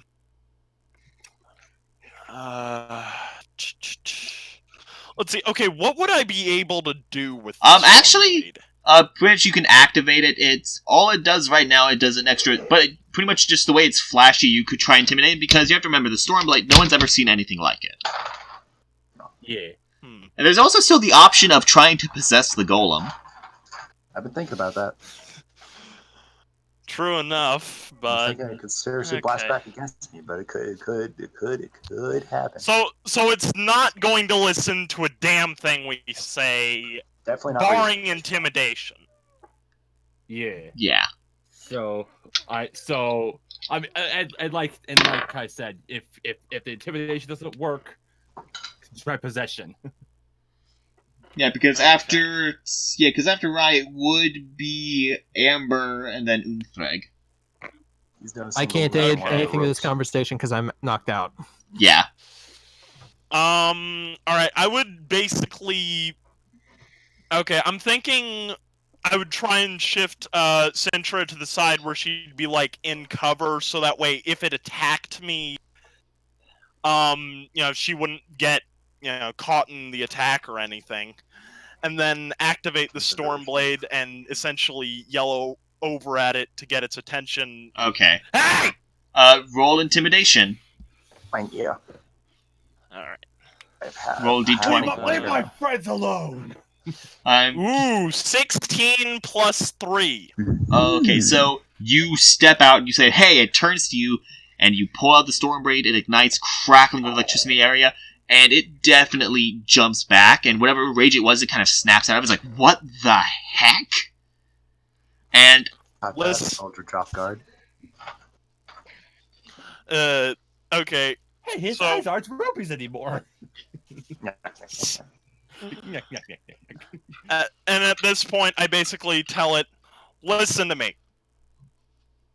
I'm allow us to leave here and have a talk with the person who sent us here, and I won't be forced to show Wait, hold on. This is capable of. Someone's been sending you people after me? Oh my god. No! Yeah, dude, this isn't a bounty. We're not here to, actually hurt you or take you anywhere. Okay. This is awkward! Okay, and when you say that, it's like, who sent you? I was going to tell you before you attacked. Well, you are not exactly the kindest looking people. And at this point, I raise up a finger, like, listen here, you little. You know what? Fair enough. That's not a good point there. But the person that sent us here claimed that he was Marcus Galler. Wait. What? That's the name of the guy, apparently. But I'm Marcus Galler. Huh? And so the plot thickens. So pretty much you have now calmed down the golem. It's like, okay, And seeing that it's kind of, coming to a realization, I deactivate the storm blade, put it away. Okay. De-escalate. It is the golem is... Marcus is incredibly confused right now. Like, just pretty much trying to wrap his head around the past couple of weeks that have happened to him. Okay. Hang on, I just need to write some of this shit down. Okay. So we'll say this: you managed to calm down the golem, and after when you calmed down Marcus, you spoke to him softly for a few moments, and he just I promise your friends are all right. I don't kill anyone that comes against me. I just kind of knock them out, leave them alive, and just make sure they're okay before I leave. As much as sword swipe hurt, I appreciate your efforts.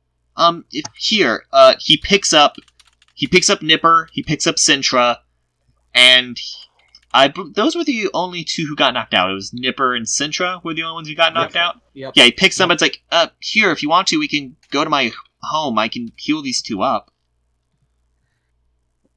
So you don't just live by. I love how the two healers were knocked out. That's very true. He looks down. It's like, I'm sorry. It's understandable. You've been having your, people trying to kick your butt for not just days but weeks. Here, you could show us your home. That would be very appreciated. Sure, it'll be a little bit difficult. Here, he walks you carrying those two, and he goes to the cliff face, and he points up, and midway through the cliff, you can see a cave on the cliff face. Just a moment, and fucking no joke, he flies. Of course. He casts a spell. He casts a spell fly on himself. He flies up first, putting down Nipper and Sintra, coming back down. Unthreaded, I'll let you just fly up there into the cave. Pretty much he goes back and forth and lands up. And the cave, it's actually rather cozy. It's pretty much been lined up with some of the wood from the forest and makeshift furniture from sheep's wool and leaves and other things. Cave? More like a man cave.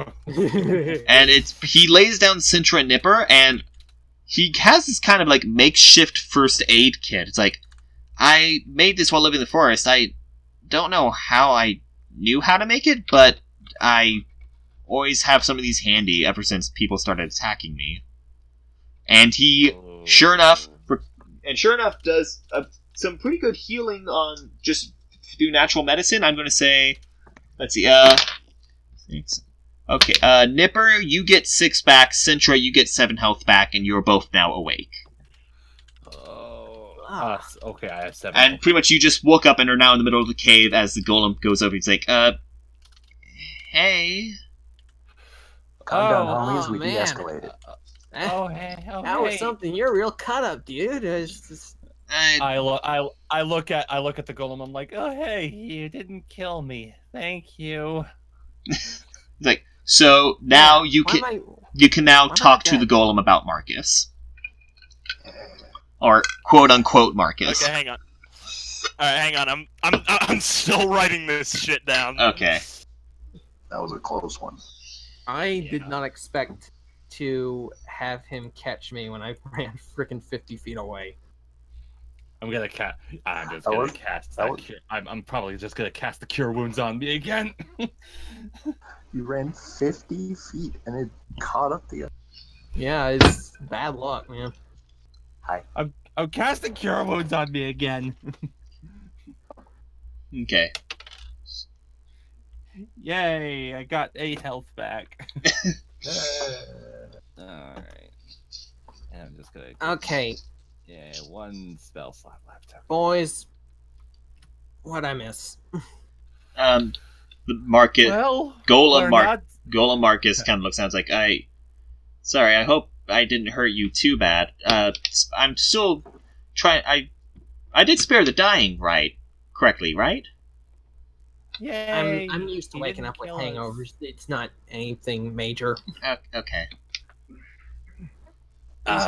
Basically, y'all didn't miss much, but I'd like to introduce you to the apparently real Marcus Galler. Yeah. How is it? I had a feeling. So your name is Marcus.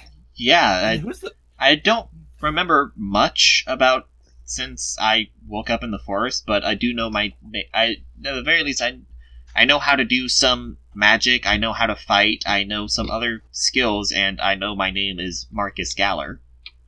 And who the hell was the guy who sent us to go after him? Hang on. Tell us about your father. I don't know if I have a father.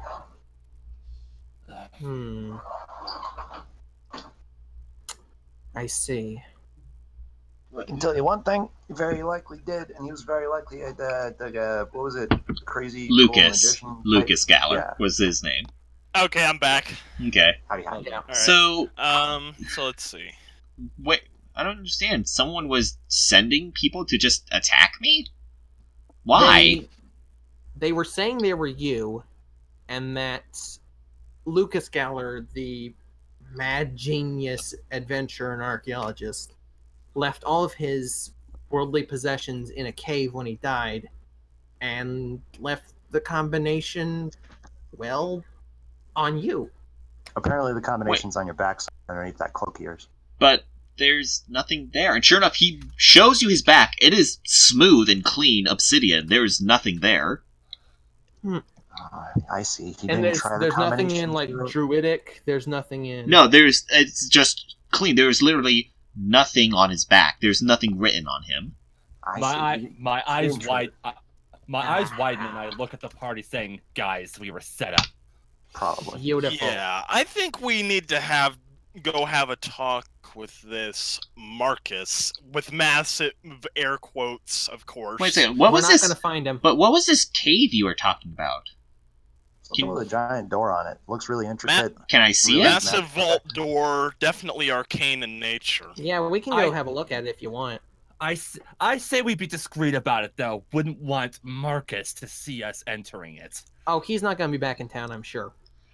Okay, so So Marcus once again flies you down out of the cliff, and you make your way back to the vault in the side of that hill. And it's like, so this is it? Apparently. This is where fake you took us the second that he assigned us to go find you. And he takes a few steps forward, and you see the emeralds on his body start to glow. The emerald, on his head, his legs and arms, they glow, and the vault door just starts spinning. Whoa. You see it spins, and then it opens. Well, that was easy. That's not what I expected. And inside, it's dark. It's dark. You can't really see that much.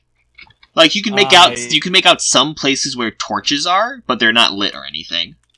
Well, I mean, I've Okay. got Ooh. Can I go? Knock yourself out, but just don't trip on anything. Prestidigitation to light the torches.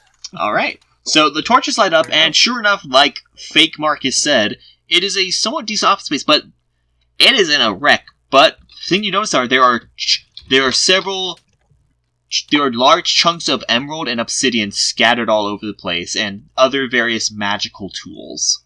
And in the center of the room, in the back of the room, on a very small podium kind of thing, is a kind of blue crystal orb.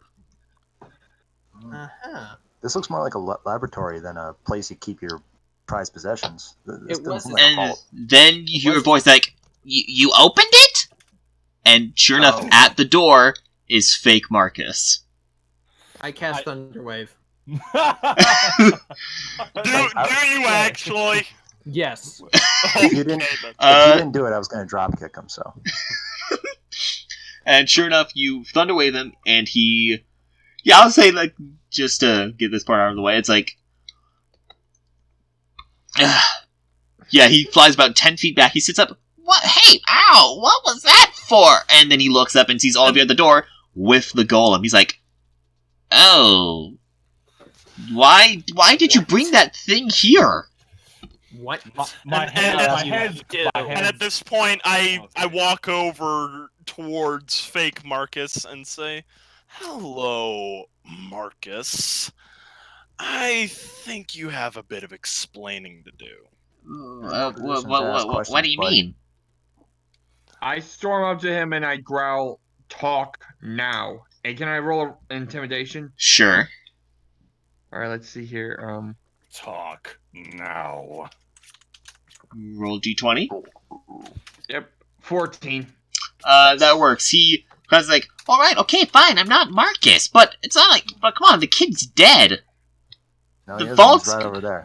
What? Not exactly, and I jab a thumb back at, the Golem Marcus. Fake Marcus eyes opens like, wait, he put his son in that thing? That thing can hear you. That by answers the way. everything I needed. Marcus kind of stomps towards Fake Marcus like, you have been sending people after me this entire time? I just want to say that Nipper has gone into the lab and has taken the large gem with all the lights coming out of it. Like, just pluck that right off. Okay. Floats it right off the pedestal. No fear of traps, whatever. Yeah. Nope, not There is at all.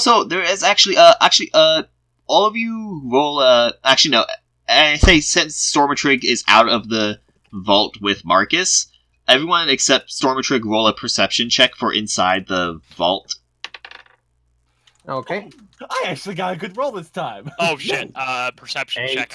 I'm still writing shit down. Oh. Let's see. I got it. Yay! I got 12 plus 1, so 13. 13. Sintra, what did you get? 19. Unless anyone gets a 20, this reward is going to go to Sintra. Okay. Yeah, you boys got Okay. 12, so. Okay, so I got Sintra. an 8. So in the corner of the vault, you see another. This thing is dodecahedron shape. It's about this. It can fit in the size of your palm. It's about the size of a large apple. It is a dodecahedron glowing light blue, and it is radiating magical energy. Ooh, I mage hand that and grab it. Okay, so yeah, you now have. If you wanna, I guess you can roll an intelligence check to see what it is, or I guess an arcana check. Arcana would be better. Yeah, I eye that thing, palm it with my mage hand, and like, and what do we have here? I have no idea what this is. What did you roll?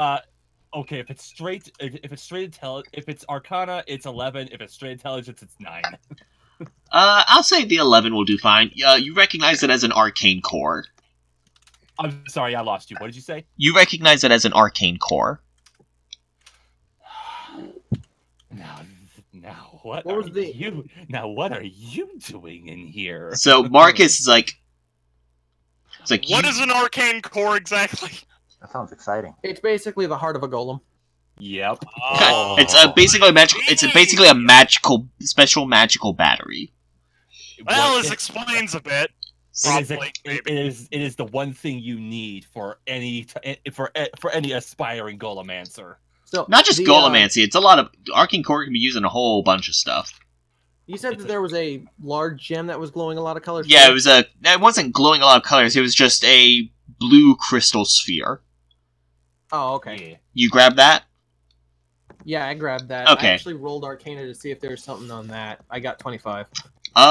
You recognize this. This is a kind of a recording device. This was used to like record people's. It's pretty much like a magical video camera. Like recorded a message. It has a message recorded on it. This would actually be perfect for me to pick up. Okay. Before we start Just tapping for- into maybe that, So Marcus. Maybe there's something already recorded onto it. Yes, there is. There's already a message recorded onto it. You see, before we start tapping into that, we should see about the Marcus fake is like over here. straight up Make sure. as fake Marcus is backing off. I have been going through hell for these past few weeks. Do you have any idea how many people I've injured because of your stupidity? So is any of you gonna stop him from... Just curious, are any of you gonna do anything about him hurting Marcus? Fake Marcus? No. I'll say He try deserves to- I'm the paladin, and I'm say hell no. I'm crossing my arms, kind of wide-eyed, but also with the slightest hint of a smile on my face. So... Like, I like where this is going. I'll probably say like Fake Marcus is I'll just probably, panicking, starting I- over his own words, and then Golem Marcus headbutts him and knocks him out. Oh, stone headbutt. Oh. Okay. Oh. I think what I'm going to do really quickly is go up to the golem and basically just show off what I've got, what I found. Tell him that it's supposed to have a recorded message on it, and see if this is something that like he should know or something along those lines. It's like he takes it from your hands, like, I don't know, I don't know what this is, and he let's play it. He kind of shakes it for a bit, and sure enough, it projects a message on the side of the hill, kind of almost like a projector. It just projects. Yeah, it just projects it, and sure enough, you see a man. It's pretty much what it's the scene in it's the cave. It's a vault. The office, and you see in the flesh. Well, not in the flesh, just in the video that's playing is Lucas Gower. Am I alive? Hello. Yes. Nice. Okay, internet died for a sec. What happened while it was gone? Marcus Golem knocked out a guy. But yeah, Marcus knocked out the guy. I got an Obsidian headbutt. That was the last thing I caught before internet died. Okay, Nipper gave the orb in the cave to Marcus, and Marcus shaked it, and sure enough, a message is playing, and in this message... Was that the arcane core or a different thing? No, different thing. It was... Sintra got the arcane core, and I'm guessing, did Sintra keep it to herself? I would think so. Okay. So yeah, none of you saw Sintra pick this up. Anyway. Okay. So a message starts playing on the side of the hill, coming from the orb Marcus is holding, and you see Lucas Galler. He's a very thin man. And he has messy red hair, and he's sitting in a chair. He's like, Marcus, if you're seeing this, then I've been long, long gone. And the thing about it is, so have you. After your mother died, I tried so hard to take care of you. And my recklessness, my ignorance, got you killed.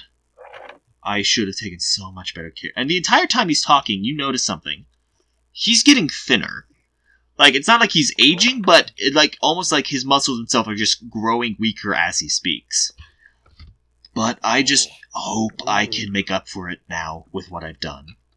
And he points to the materials around him, which, by the way, are still in that cave. I will get to that in a moment, but he continues. Through studying golems, the Cardinians, and the Foreclaimers, I figured out a way, my greatest invention. You are your new body. I managed to create something, combine it with all the magical energy you would need to survive. All I can hope is that you prosper much better than I ever could have done for you. And his body, he is looking like he could drop dead any second now with how thin his skin is getting. Mr. Galler, I don't feel so good. God damn it, Gene. And he's like, if you ever get this message, live. Do what you can. I love you. And then the message goes out. And Marcus is just standing there, and the gem and the orb falls out of his hand. And he's just standing do my best there. To catch it so it doesn't break. Actually, as you catch it, it does break. It's pretty much like that message was the last thing, and then it just shatters.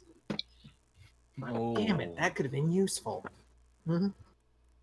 I put a hand on Marcus's shoulder, like, sorry that...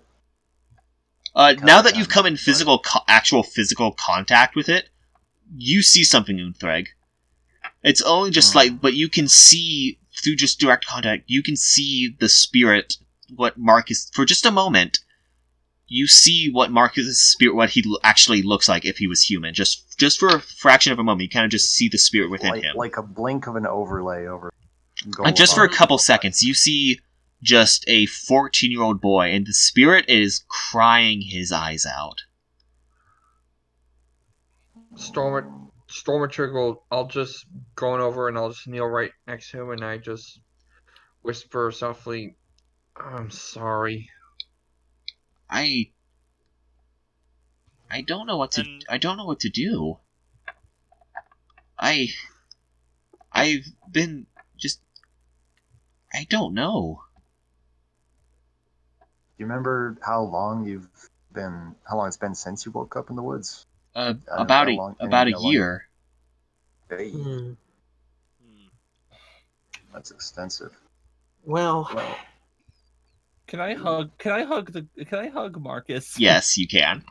He tries. I kneel down to him, and I embrace him and say, "It's gonna be okay." You realize Marcus is still standing and he's 8 feet tall. yeah. Right. He He is still standing. Okay, then I just hug him. It's gonna be okay. He said he wanted me to live, but I don't know what to do. Well, it's nice of him to at least give you an admittedly complex body to have a sort of second life in. Maybe we could poke around his laboratory, see if there's any other thing he might have left for you. Think that might help you feel better? Yeah, sure. So you go into the lab, and the thing you notice that the chunks of emerald, there's about 3,000 pieces gold worth of chunks of emerald in this vault that you can take. So feel free to split 3,000 gold amongst yourselves. Alright, so that's what, 600 each? If you want to split it even? Yeah, if you want to split it even. But Amber, considering some, in my opinion, some people pulled their weight a lot more in the party for this quest, so I think they should. You have the fucking arcane core. I'd like to remind Sentra that you have the fucking arcane core on your person. Yeah, but no one else knows that. Yeah, but I'm just saying you're trying to push your luck if they find out you have that. But anyway, I didn't do anything. I'm trying to say that Nipper deserves more. Oh yeah. Also, I'm playing to my character's flaw. I like keeping secrets and won't share them with anyone. Oh, nice. I will say that half of what I would be earning from this, I'm making sure still goes to Marcus because it's his birthright. He's like, no, I don't need money really. Well, it's still what if something happens and you Amber's poking around the vault. It's like, actually, his dad kind of covered for that, and he kind of covered everything for Marcus. And there's lots of scrolls of everything, and you look at it, you have no idea what's written on these scrolls. What the pictures is, one of them is definitely kind of the schematic that made Marcus. His body, and you can tell just by looking over the scroll, he is definitely one of the most powerful things you have ever met. Pretty much all the spell his body is made up of is a mixture of pure magic and strength, which is why he kept radiating strength. Basically, he is an almost unstoppable tank. He's level 20 Eldritch. That's some crazy shit right there. Yeah. But there's also a lot of other scrolls that have Marcus's name on it. Like, you could tell, like, the first scroll it's written this entire thing. It's written in a language you have no idea. And none of us know it. No. I mean, you can try to do an intelligence check to see if you can understand it. I'll do that. I know Common, Elvish, and Celestial. It's none of that. Okay. I know Draconic, Elvish, and Aquan. Let's see. None of that. I know Common, Druidic, Gnomish, Dwarvish, and Terran. None of that. Is it possibly written? I only know Common and Orc, so... Okay, so go ahead, roll... If one of you can roll intelligence to figure it out. I got a 12. I rolled a 9. I think I've got the highest intelligence out of the group. 13. Let's see, intelligence, Your boy also got a 9. plus 2, so 16. Okay, with that 16, you can tell that this is no language. Pretty much, when Lucas was making these schematics, he wrote it in his own secret language code. Oh, fuck, he knows thieves can't. Oh, yeah, actually, come to think of it, I do have thieves can't. But it's not... No, it's not I Thieves was Cannon. kidding, It's pretty I was much it's kidding, I Lucas. was kidding. Yeah, it's pretty much his It's like own. it, but- It's pretty much his own version of Thieves Cannon. It is complex. None of you know how to decipher this. But Amber's looking. It's like this is. But looking over the pictures of the schematics, there was obviously a lot more plans for Marcus. Like there's like from what you've seen just now, apparently he's supposed to be able to do a hell of a lot more. Just looking over these scrolls. Oh shit, he's moddable. Are you sure you don't need like any extra parts or He's modular. like seriously? I just I really A don't. golem capable of upgrades. I just don't know what I'm really gonna do with my life, though. I mean, I've been living in a cave for the past year. well here, and A well-decorated I cave, take might like add. the scrolls that Amber's holding out of her hands and all the rest of them, and I hand them over to Marcus. If you can understand any of this, if you can figure this out, you might be able to do some serious defense of a place that needs it. Yeah, but I have no idea what any of this says. But Amber speaks up, like, well, I do know one person who might be able to figure this out. In fact, all of us do. You're not Freya. talking about Crystal, Freya. are you? Crystal. I'm talking about Crystal. Oh, Crystal's a no. Look, Crystal's a genius. If anyone can figure this stuff out and help Marcus, it's her. That is true. That's As much so- as I hate to admit that, you have a point. It would certainly help this 14-year-old now Uber Golem to point in the right direction. That is settled. So someone should go with Marcus and escort him back to Cantor. Hang on. He has a say in all this. I think it's up He to him to does. decide. Very fair point. Actually, I never asked you guys. Oh yeah. What are that's What are you guys doing? We're literally just passing through, believe it or not. Like We were all we just got kind was of like a hanging out. all we got was a $10,000 Yeah, but bounty thing. you to try and mentioned find- Cantor. I don't remember a lot, but I at the very least know that Cantor is dangerous. Why the heck are you hanging out around there? And at this It's point, I long look around at the story. group like, oh, yeah, that's... Should we It's- tell him? Funny story. That we're kind of on a quest to find some ancient artifacts to prevent a doomsday And scenario I from happening. slap my hand over Sintra's mouth. Yeah, Oh. long story short, we're looking for magical artifacts, try and keep them out of the hands of gods/demons. It's a long story. We're going to like a gambler city right at the moment. It's a little ways from here. Can I come along? Can I? Riorde over there. Can I come along? If you'd like. You'd be free to. Do you want us to take you back to the Cantor place, and then you can join us for the remainder of the adventure? Well, remember, Crystal's gonna be gone for a bit. Ah, crap. You're right. Well, we can head where you're going first, and then. Are you sure Cantor's not dangerous? Well, where were you? Depends on who you are. Well, And who you talk to. If you mean the residents' ill will, definitely. But I think as long as you're with us, it should be all right. Yeah. They probably understand. well, We would love to have you with us, Marcus. That's certain. Yeah. The And- Lady of absolutely. Motherhood would he. probably treat You well. can't. But he doesn't have a visible mouth. But I should explain the way he's been talking is just his voice kind of echoes from him. Radiates. Yeah, kind of Yeah. just radiates. But you can tell from the way his eyes is, he's smiling. It's like, I'd love to. And you now have a new ally with Marcus. Now.